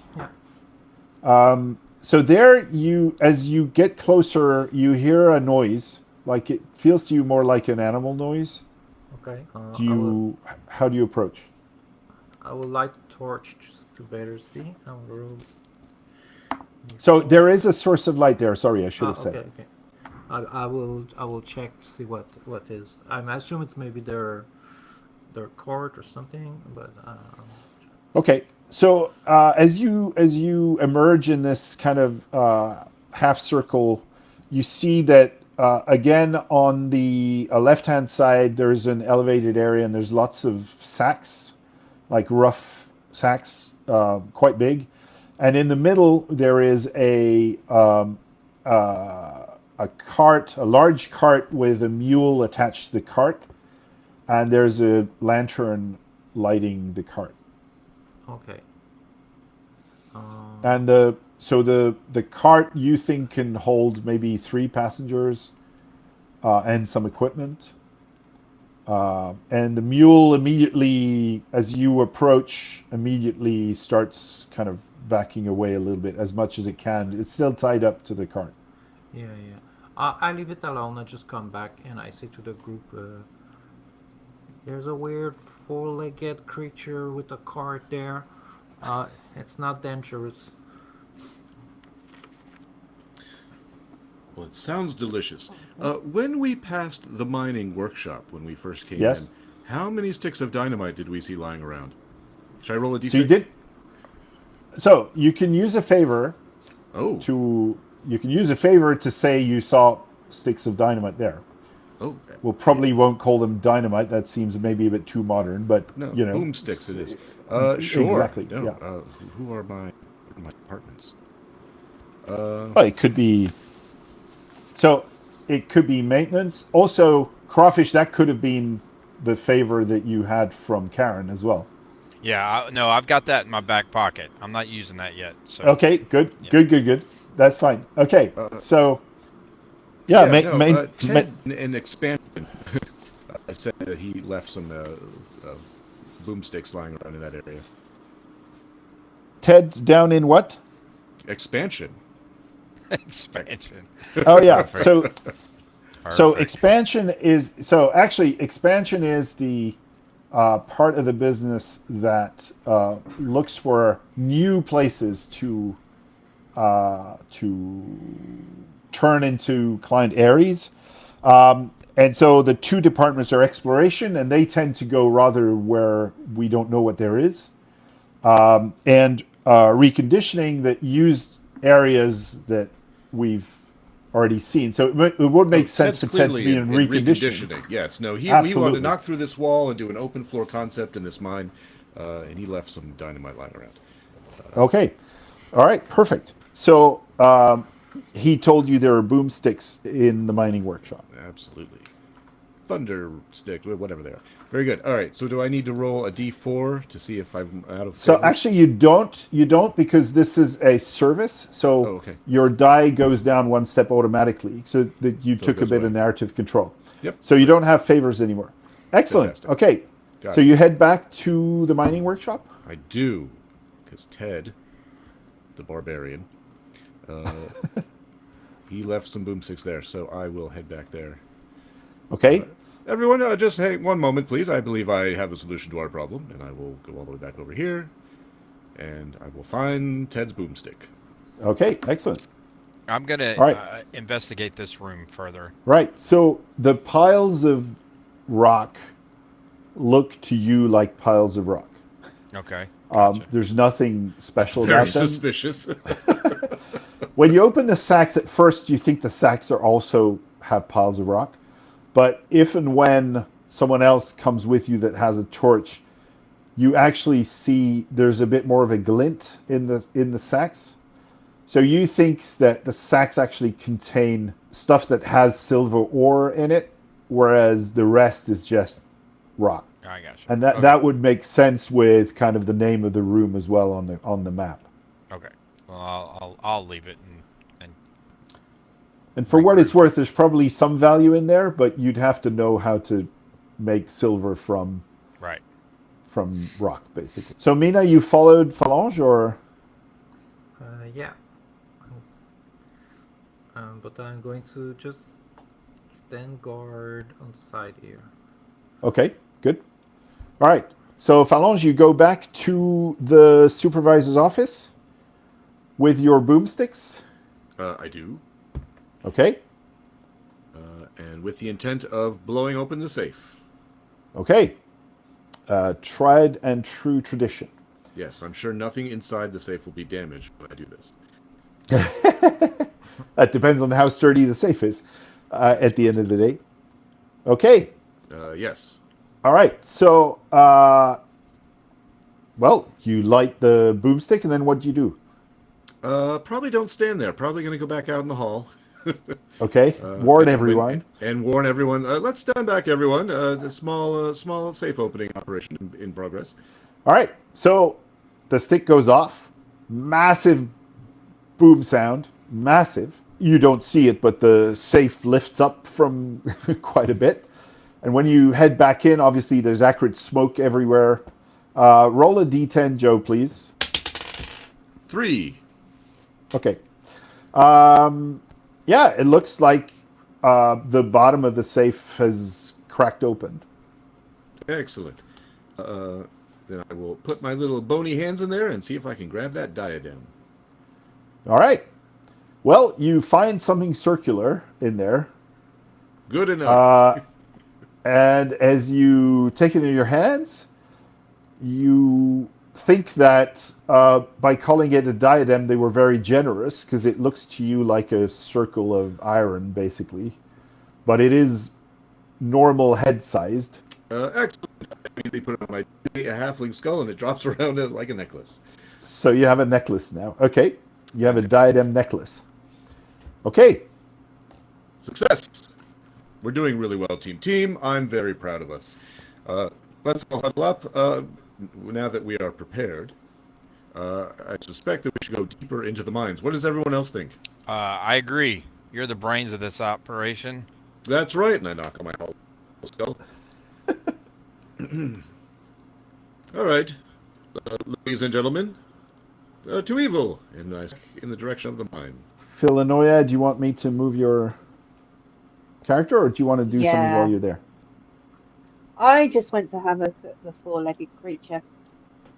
Okay, well, you know it's a mule. Yeah.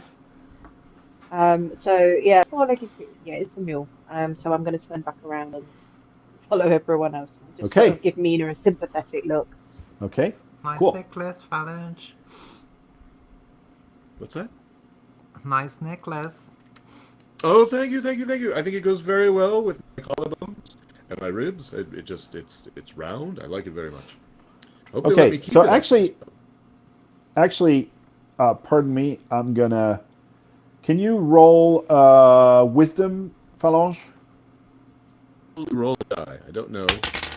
Oh, it's a 2. The odds of that succeeding were small. Okay, so then I'm gonna roll back a tiny little bit. Okay, so I'm just gonna move everyone back. Okay. Mina was already there, so I'm gonna put it like this, right? Okay, Phalange, as you walk past this pillar, you see a hand, a small hand, well, your sized hand really, that tries to grab the necklace from above. I swat it away. No. Most inappropriate. Who is that? Jeffrey? Who is up there? Okay, so you look up and you see a goblin, but it's like literally the color of the pillar. It's like gray like stone. Am I familiar with gray stone goblins? It's chameleon goblin. It wasn't me. Or a stonish goblin. But anyway, so it kind of scuttles back up. You can see that it's not supernaturally clinging to the pillar. It's still kind of normally climbing, but very, very deftly. You can also see that the pillar is slightly crumbly. This is very inappropriate. Get down from there. You're going to damage that pillar. We need that pillar. Get down immediately. Crawfish, everyone, we need to deal with this. There's a pest. Who is this gentleman? So the goblin says something that you don't understand. Crawfish, you kind of make out something like, he no speak normal. I don't get it. Yeah, this guy helped out a little bit earlier, so I don't know if he's a friend or a foe. Well, can you please ask him to not climb on the walls? It's very inappropriate. Things are going to get knocked down. We're going to get in trouble. I don't want it coming out of my pay. I'll try to stay in bugbear for him to leave us alone. That we're going about our business and to leave us alone. Okay. He makes a face. You don't quite know what that facial expression is. It doesn't look particularly happy, but he stays where he is and just looks at you. Weren't we told that the goblins might be causing some sort of structural issues down here at the moment? You were indeed? So, maybe he's up there because it's safer up there. Maybe he knows something we don't. Maybe the opposite. Maybe they're absorbing the stone out of the walls and they're making it worse. Also, he tried to grab my necklace. I'll ask him if he's seen any humans come by. Good idea. Have. I'm gonna ask him if they went down the mine shaft. Did they go down there? Give crown, I say.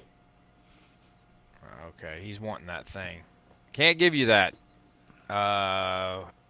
We can give you some food. I got some eyeballs, a jar of eyeballs, just for you. A jar of eyeballs? Is that what you had in your pack? Yeah, I had some dried or no, not eyeballs. Eggs. Eggs. He didn't know they're not eyeballs. I'll say eyeballs. Okay, that's fine. Yeah, probably the others go, man, he got eyeballs. Okay. You can sense a bit of hesitation, but he says, no, crown. No deal. We gotta keep the crown. Sorry, pal. Does he want something shiny? It's not really shiny. It's like iron, so it's not really shiny. Also, the weird thing is, it doesn't look like a crown right now because it's around Phalange's neck. And still he called it a crown. So there's good chance he knows what he's talking about. We'll give it to you later. How about? Once we're done. You can have it when we're done. He starts scurrying up. He most certainly will not have it when we're done. All right, let's just keep going. Does it look like his interaction with the pillar is damaging the pillar? Like No. when he moves, does like the pillar crumble a little bit more? No. Okay. All right. What you see on the pillar is more like, so there's some large cracks. It's not like it's crumbling. It's more like it's structurally damaged, if you see what I mean. Yeah. Okay. All right. Very good. Then I guess we can leave him here and proceed into the mine. Okay. Yeah. So who heads in first? Phalange is happy to lead from the front. Okay. So there are mining rails, as you can see. They're in. I mean, they were probably well designed because they're not too damaged. Obviously, the wood is kind of a bit on the older side, but it still looks like a halfway decent railway for carts. You don't see any carts yet, or at this stage anyway. All right, very well. Let's carry on. He will jauntily march his way down the tracks, I guess, to this area. Okay, so this is a large circular cavern. It's kind of a half sphere, although obviously the top of it is not super regular.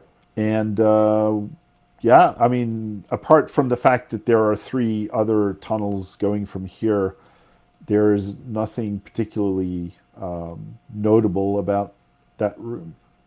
Any footprints in the dirt? Good point. Yeah, quite clearly some passage to the right, particularly, so the left-hand side on the map, particularly one pair of very large boots. Hard to say because it's stone. There's dust and dirt, but it's not a dirt floor, so it's hard to say how many. You would say definitely more than one, and one of them at least is a large person with large feet. All right, very good. All right, Bugbear ladies, let's please proceed carefully. I think we're on the right path. They've gone this way. Let's hunt them down. How well lit is the area? That's a very good point. So who's still... So you've got a torch. Yeah. So that's your initial torch, the one you lit the first time, correct? It's the only torch, I think. Yes. So, yeah. Yeah. So yours is actually starting to run out because it's been at least half an hour. Mina, did you light another torch, or in the end did you not? No, I did not. So actually, Phyllenoia, you kind of know your torch is about 5 minutes from going out. You know, if you would all just evolve and become skeletons, it would solve this problem so much. There was a time when I could see much better. But we'll never be able to sleep if we become skeleton. I'll give Phyllenoia my torch. If she wants. Okay. Torch or torches, we don't know. Well, so I'll roll now. You roll the D4 cannon. It's my only torch. You can have it. Okay. All right. Thank you. So you have a spare torch. So I'm assuming you light the second torch on the first one, and you're good. Yeah. Yeah. Okay. Good. So you're the only source of light. That's the answer to the question. I'm going to stay at the back then. Yeah. I'm assuming you're behind everyone else. Mm-hmm. Yeah. Let's go. So I'm gonna go and look down this as far as I can, my night vision, and see if I can see anything of interest down this tunnel here. you don't see anything that really attracts your attention, except that there seems to be, at the very edge of your vision, there seems to be a slight collapse, but that's about it. Phalange continues to extol the virtues of being a skeleton, which includes not having to sleep, because all of my gaming groups are available to play all night long. It's really fantastic. But all right, very good. We will proceed then down this westward passageway. Okay. Oh, I forgot something really important. Phyllenoia, when you were rummaging for torches to check if you didn't have another one before Crawfish gave you his torch, you found your card. My card? The card that you had actually picked from the trick. Right. Oh, I kind of messed that up. I should give Pameth a little bit more credit in the future, maybe. Okay. So actually, Crawfish, you're going to be a bit further back because you waited. Okay. Yeah. So, Phalange, Mina, this is wide enough that you can be side by side, no problem. Very good. So you describe how you move forward. Well, Phalange is walking along on his mummy-wrapped feet. And probably trying to keep an eye out for those footprints to see if they keep going, which he assumes he does. Okay, yeah, they do. Otherwise, he's not trying to be sneaky. He's just casually walking along, waiting for to be triumphant in his leadership. So you start hearing voices. Oh no! I've lost my mind. I'm hearing voices. Is anyone else hearing voices? They sound like people who are trying not to speak too loud, but obviously everything echoes quite wildly in here. Everyone, I'm hearing stage whispers. So basically, you hear someone say, "Look, I'm here to do a survey. So we've been waiting for 10 minutes since this loud bang. I need to get working now. And you hear voices that are even lower, kind of answering, but you can't hear what they say. And as you approach, so what do you do? How do you react to that? I gesture, I do military hand signs to my companions that there are voices up ahead and that we should proceed quietly, and we keep going forward. Okay, so Crawfish, you can catch up because they're now being a lot more. Okay, Lot more I'm cautious. I'm gonna move cautiously and kind of move at a distance. So, Phalange and Mina. So, Mina, you're lit by the torch. Phalange, you're not. Do you stay close, or do you, like Phalange, do you distance yourself so you can go further forward? Yeah, no, I have no need of the torch. I am happy to keep moving forward in the dark to try to be the first one to spot them so then I can signal to everyone behind me.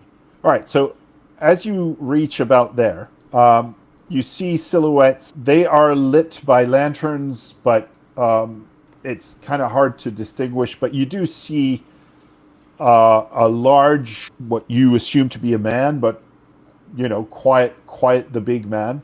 You see a woman, and you see a kind of more skinny human. And the skinny human seems to be one saying, "Look, we need to get working now. So enough of this shush and don't do anything." And he seems to speak with a fairly authoritative voice. Ooh. I sense fellow leadership. I start to take out my crossbow. Okay. Actually, you know So what? No, we have the jump.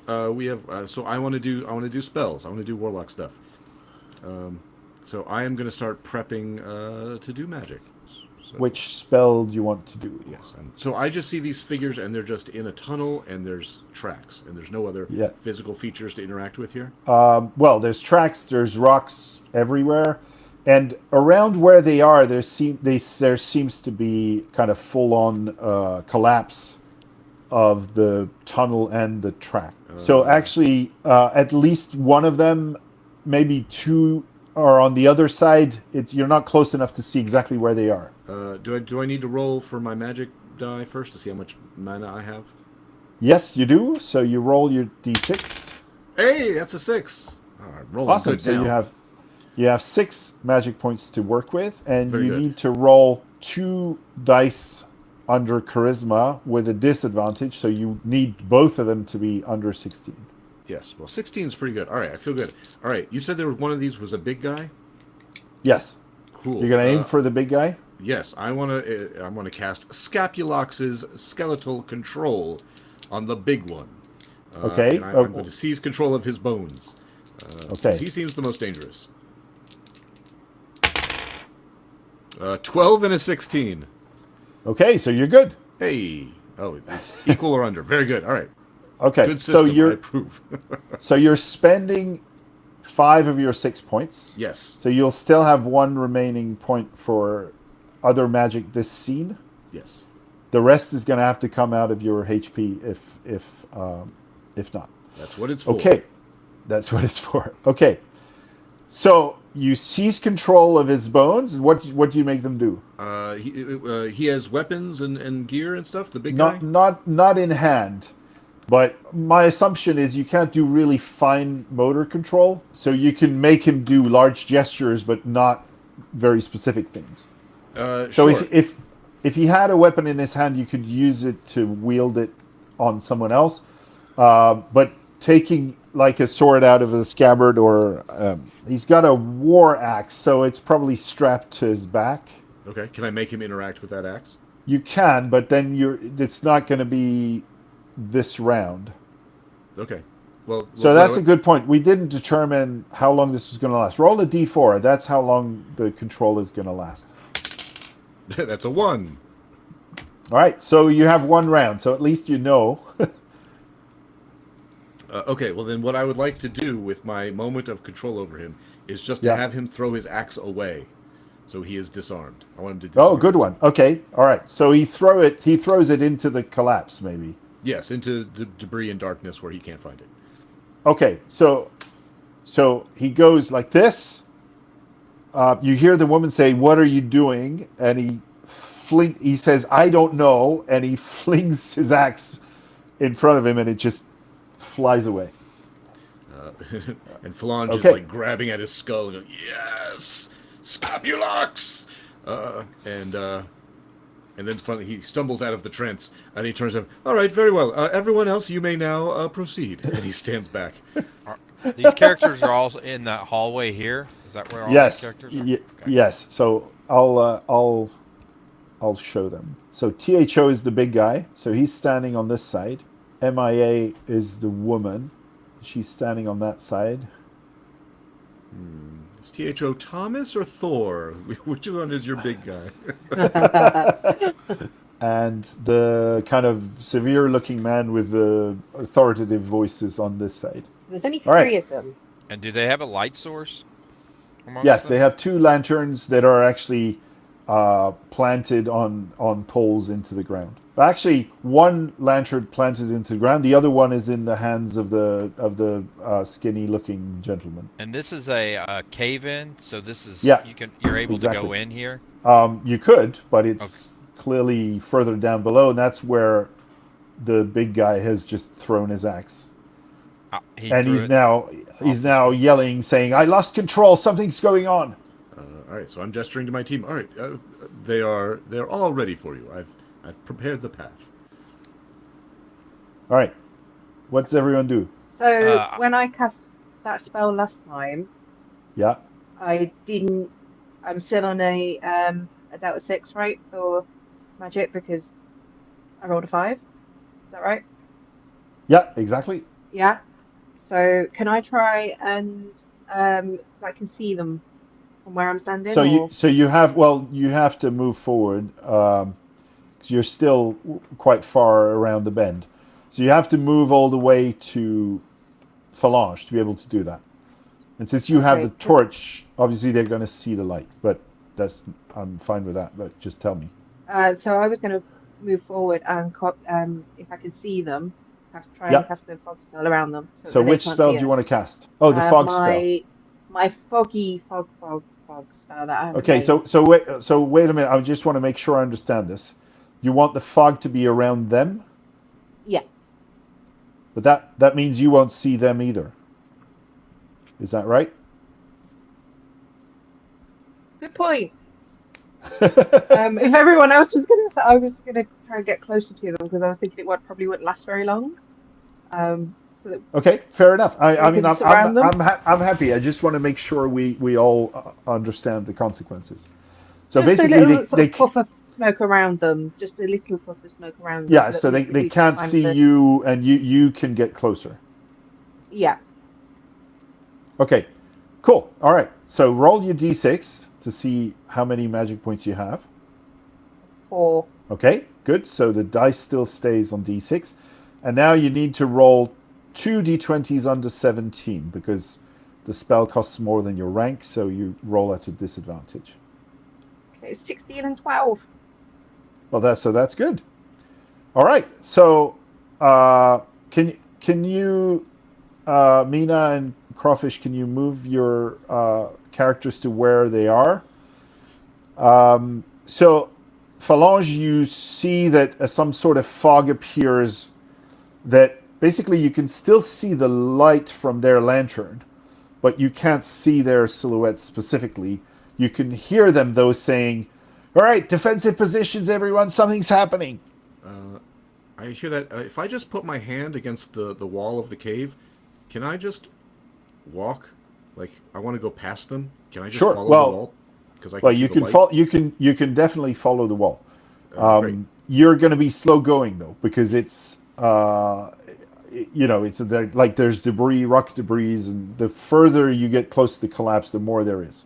Sure. So I'm going to position you to like just before you get to where they are. Okay. And we'll see what the others do, because that takes your entire turn to get there. Okay. Okay, so Crawfish, what do you do?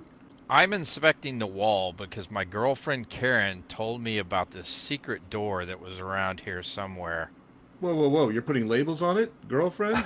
Okay. Well, this is all in my head. This is my internal dialogue. Even better. So a secret passage that leads to where? Straight through. to inside the geothermite layer. Yes. Okay. All right. So, what she told you actually is that it's secret in the sense that the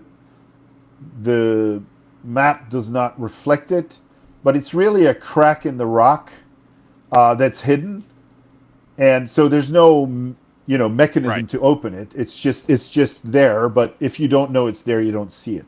Right. And I'm she- looking for that. Yes.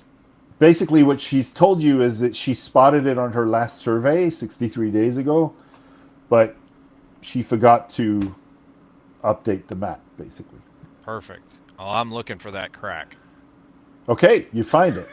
I'm looking for Karen's crack. X card. That was a low hanging fruit. I had to. Lines and veils. Okay, so you start going forward in that direction. Correct. Okay, so I'm going to put you somewhere in between here. Okay. Okay. All right, Mina. We don't see them anymore, right? They're No, you know the general direction they're in, and Phyllenoia's got a torch, so you can advance relatively easily, but you don't see them. okay. I will draw my short bow and just prepare to So you fire. need to be you need to have a straight line between you and them in order for you to shoot. Yeah. I don't Also, want- it's I a don't want- short bow.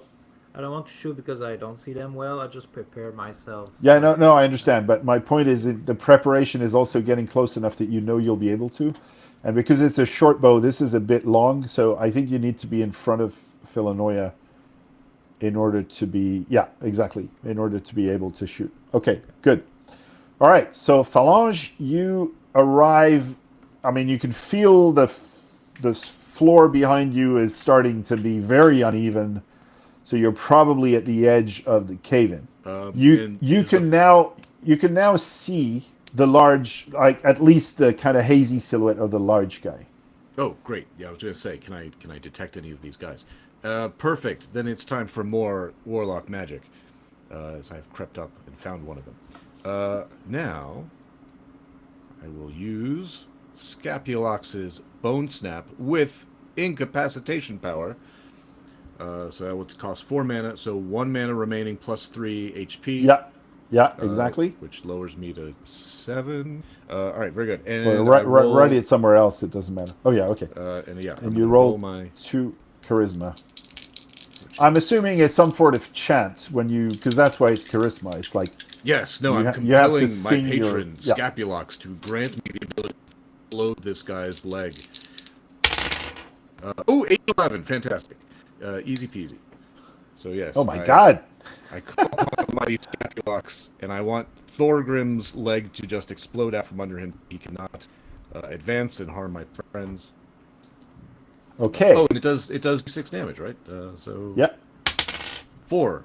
So Okay. you just hear this snapping and crackling sound, and Thorgrim just drops to his knee, wailing in pain. So actually, I'm going to say there's a 1 in 2 chance that he falls into the cave-in because he's just on the edge. I like that. So I'm going to roll. If it's a 1 to 3, he's going to basically manage to push himself back onto the wall. And if it's a 4 to 6, he's going to fall down. Okay, 1. So he manages to. You see the silhouette swaying, but he manages to push himself back. I've been hit, he says. Okay. Praise Scapulox. If I can do any more movement, I will continue following the wall through the fog.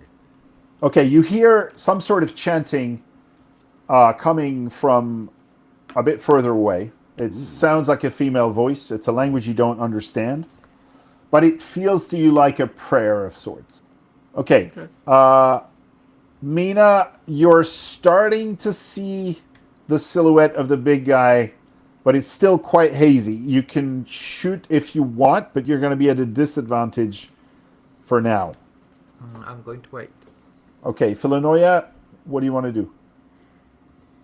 I'm gonna sort of stand over Mina again, and I'm gonna get my my crossbow. Okay. I like this double team of someone shooting over someone else's head.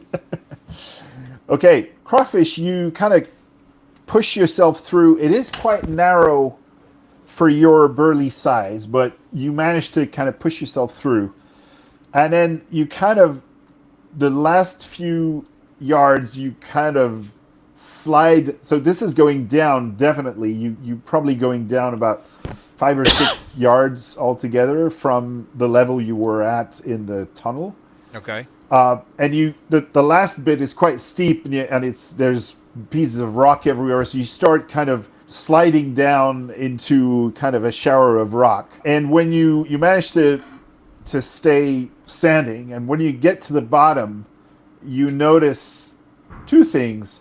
First, that there is a green phosphorescent light everywhere in this cave, and well, everywhere, at least everywhere around where you're at. And the second is that there are several, let's say, dog-sized creatures scurrying towards you. Uh-oh. Okay, I will go back in the crack. Can I go back in the crack?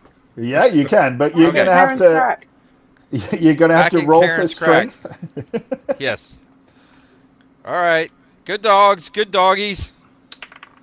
I rolled a 1.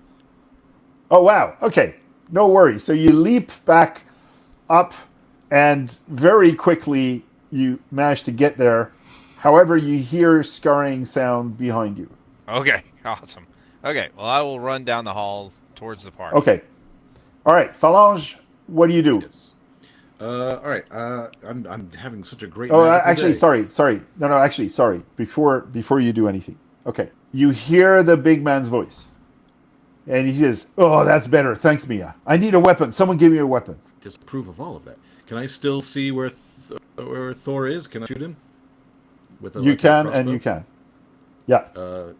Great. Then I will just unsling my crossbow off my back, and I'll just shoot Thorgrim at point blank range. Yeah. So straight dexterity roll? 14. Yeah. Dex. 15. No good. Okay. So, I mean, it's still kind of misty, so you thought you had a good aim and you were really close, but you actually shot just next to his leg, or at least, yeah, probably because you're much lower than he is anyway. And he starts yelling, "Give me a weapon! Give me a weapon!" Yeah, that's not great. Yeah, I'm going to keep going past them into the cave, trying to get past the fog. Okay, and so see what- you're going to be tumbling down because Okay. it's very steep there. Okay. Yep. Okay. All right. So make a dex roll. Well, actually, I'll be next turn. Okay. Okay. So Mina, you can now shoot. He's defined enough that you can shoot without a disadvantage, and the same for you, Phyllenoia. Okay, so Mina is like, murder! And she shoot. I love the idea of the fungoid yelling murder before she shoots. I miss. Okay. I rolled So 15, so I miss. okay. Phyllenoia. I am also going to shoot. So I guess it's the big guy that's the one that's in our sight line. Yeah. Yeah. Do I need to roll for my bolts first? No, After. actually, after. Yeah. Good point. After, So okay. you need to do that as well. Both Joe and Mina, you need to roll the usage die to see how your bolt situation evolves. Okay. So 4. So 4 is under your dex for sure. Okay. Okay. And it's D8 damage, isn't it? I think so. Yeah. 4 again. Oh, so actually, sorry. Actually, you will roll a d6 because you don't have martial training. So even if a weapon does more than d6, you can only use it as well as you can, and that's d6. That's okay, so- because I've got a 6 on a D6, All right. Am I being nice? which is better than 4. Well, you've rolled 6 on the d6. Yeah. Oh, okay, cool. I sorry, I hadn't heard that. Okay, so he's got armor. Okay. Ugh! I'm being hit. Is there a Okay. consequence Yeah, when yeah. we miss? Then? It depends.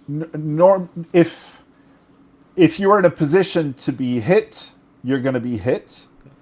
If you are not, so basically, what I'm going to say for you is that the fact that you missed. So actually, yeah, I should have thought of that earlier. So basically, the fact that you missed Joe is going to mean that they know where you are. They've seen where you have shot from. Okay. And for you, it's more that basically the fog is disturbing you more than you thought. And so you're kind of double guessing yourself. So if you try to shoot again, you're going to do it at a disadvantage. So, Crawfish, you can hear that things are happening now. Okay. I'm going to run down the hall and say, I made it worse. I made it worse. Okay, so Phalange, you wanted to go down the... So what's going to happen is you are going to do that, but someone is going to be shooting at you. Great. The best way to run away. All right, so make a dex roll to not fall as you tumble down the cave. I fail. 17. You get shot by an arrow, good. which is here. It's on brand. Okay, what's your armor? I have that studded leather armor that is D6 or usage. Okay, 6, or... so you roll that D6, and just like with magic, that's your budget for the armor to absorb damage for this fight. Gotcha. 1. Okay, so I rolled a 2, so basically you're going to take 1 damage now, and your armor will no longer absorb any damage for this fight. Gotcha. And incidentally, your armor delta goes down to delta 4. Just grazing it. Understood. Okay, got it. All right, Mina, sorry. You can sense that the big silhouette is moving. Okay. Towards us? Probably, but again, your vision is a bit hazy. Okay. I'm going to try to run. Towards it. Yeah. Okay. You still have your crossbow in your hand? I got a bow. I just dropped my goblin bow to the ground and I start running towards it. Towards him. And when I will get close, I want to release my hallucinogenic spores. Ah, awesome. That sounds good to me. Hallucination spores. Do you want me to make Okay. a dex or something? Well, roll your d4 first Okay.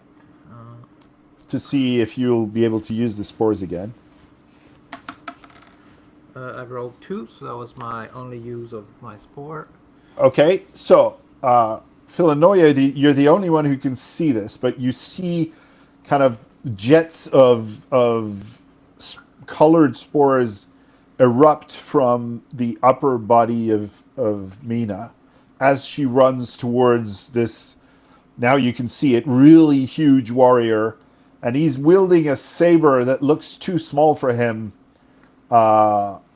and he's basically running towards Mina. So what do the spores do, Mina? I think they give like they will give us an advantage against him because he will be like hallucinating as if he's going to see like Okay. the color. He goes, no, mom. Okay. He's going to see little mushroom singing. Okay, so he basically he starts yelling, like he's been commenting from the start anyway, so he keeps doing it, and he goes, mushroom, there's mushroom everywhere, they are attacking me, plenty of mushrooms, what do I do? Schnarf, help me, plants is your thing. Okay, so he tries to hit your general direction, let's say. Okay. So you're actually gonna, if you want to avoid that, because you don't have any other weapon, you can't attack him directly. But you can, I mean you do, but you don't have it in your hand. But you can try to avoid it by rolling for dex, and you have an advantage. Okay. My dex is 13, and I will roll. I roll a 13 and a 4, so it's a success. I avoid. So it's a 4. Yeah. Okay, so you avoid his saber blow. Phyllenoia, what did you do? So I rolled my D8 for bolt at the end of my turn. Okay. I've got an 8. Okay. So I So have more bolts. you So still have is it going plenty to of cost me bolts. a turn to reload, or okay? Is it going to cost Actually, me a turn to reload, didn't you or? have a two? Didn't you have a two Oh something yeah, I a had a two two-shot shot crossbow. So no. Yeah. Okay. So So no, in that case, you can just then shoot again. I am Okay. going to shoot over So you Mina, hopefully. yeah, and you shoot again with an advantage because he's hallucinating mushroom warriors everywhere. Excellent. So let's see. 17, first one. 1. Okay, Yeah. so that's a critical. So you roll damage. So it's D6 in your D8, case, D6. and you add 6, the 5. maximum value of the die. So 5 plus 6 is 11. 11. Yes, and I'm afraid he just took a bolt through the skull. So Thord, which was his name, is no more. He crashes to the I went ground to aim for the eyes. Well, you certainly got there.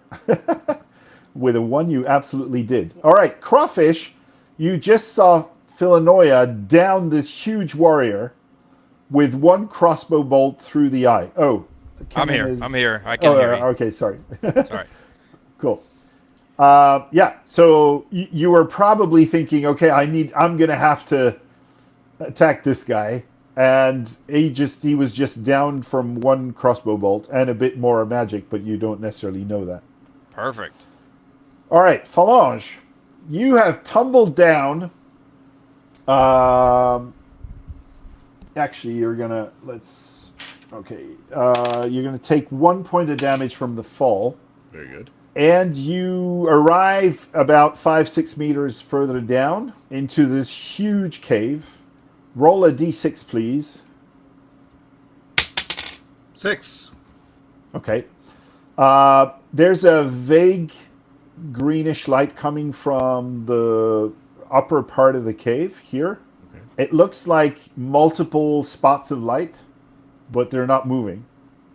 However, you see general movement in the cave, low to the ground, and you hear scurrying noises. Very good, very good.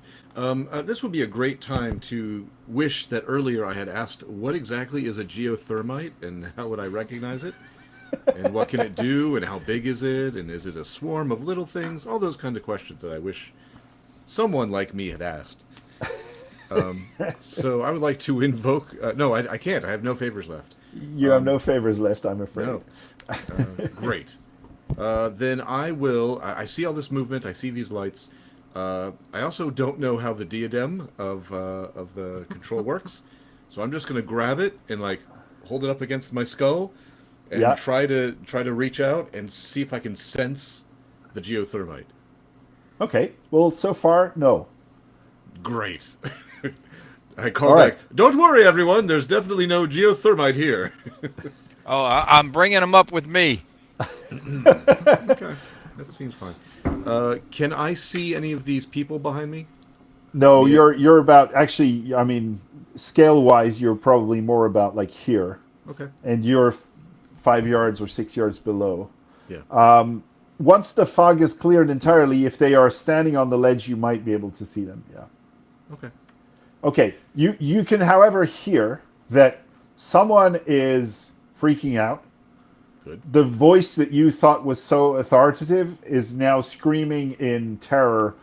Kill them, I don't want to die here. I'm just an engineer. Great. And you hear the woman's voice say, "Shut up!" We are equal opportunity attackers. We will slay you regardless of your occupation.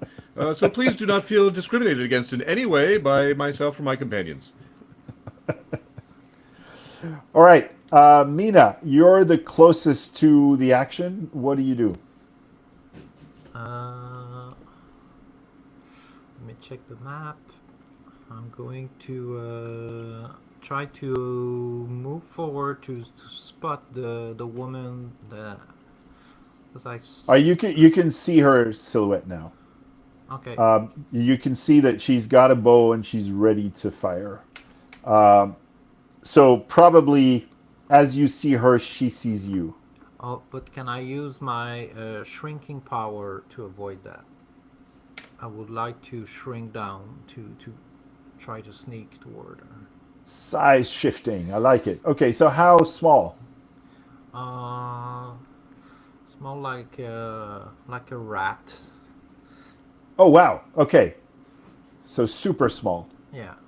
Okay, cool. So roll your d6 of power. Okay. I rolled 2, so it stepped down to d4. Yeah, okay. And you step down to the size of a rat. Yeah, I think. So, as always, we have to question ourselves here. Does your gear shift size as well, or is it just you? Just me. It's Okay. It's my body is able to do that. Okay, so your bow clutters to the floor. I don't know if you had any. Probably you didn't have any clothing, but that means you won't have a weapon or armor at this size. Yeah. Okay, you can see the look of surprise in her eyes, but because it's still a bit foggy, she just doesn't realize what's happening, and she just says, "There were mushroom people, and they're disappearing. Schnarf, do something!" Yes, not really my area of expertise, you hear a deep voice say that you don't know where it comes from. But, Philomena. No, sorry, Phyllenoia.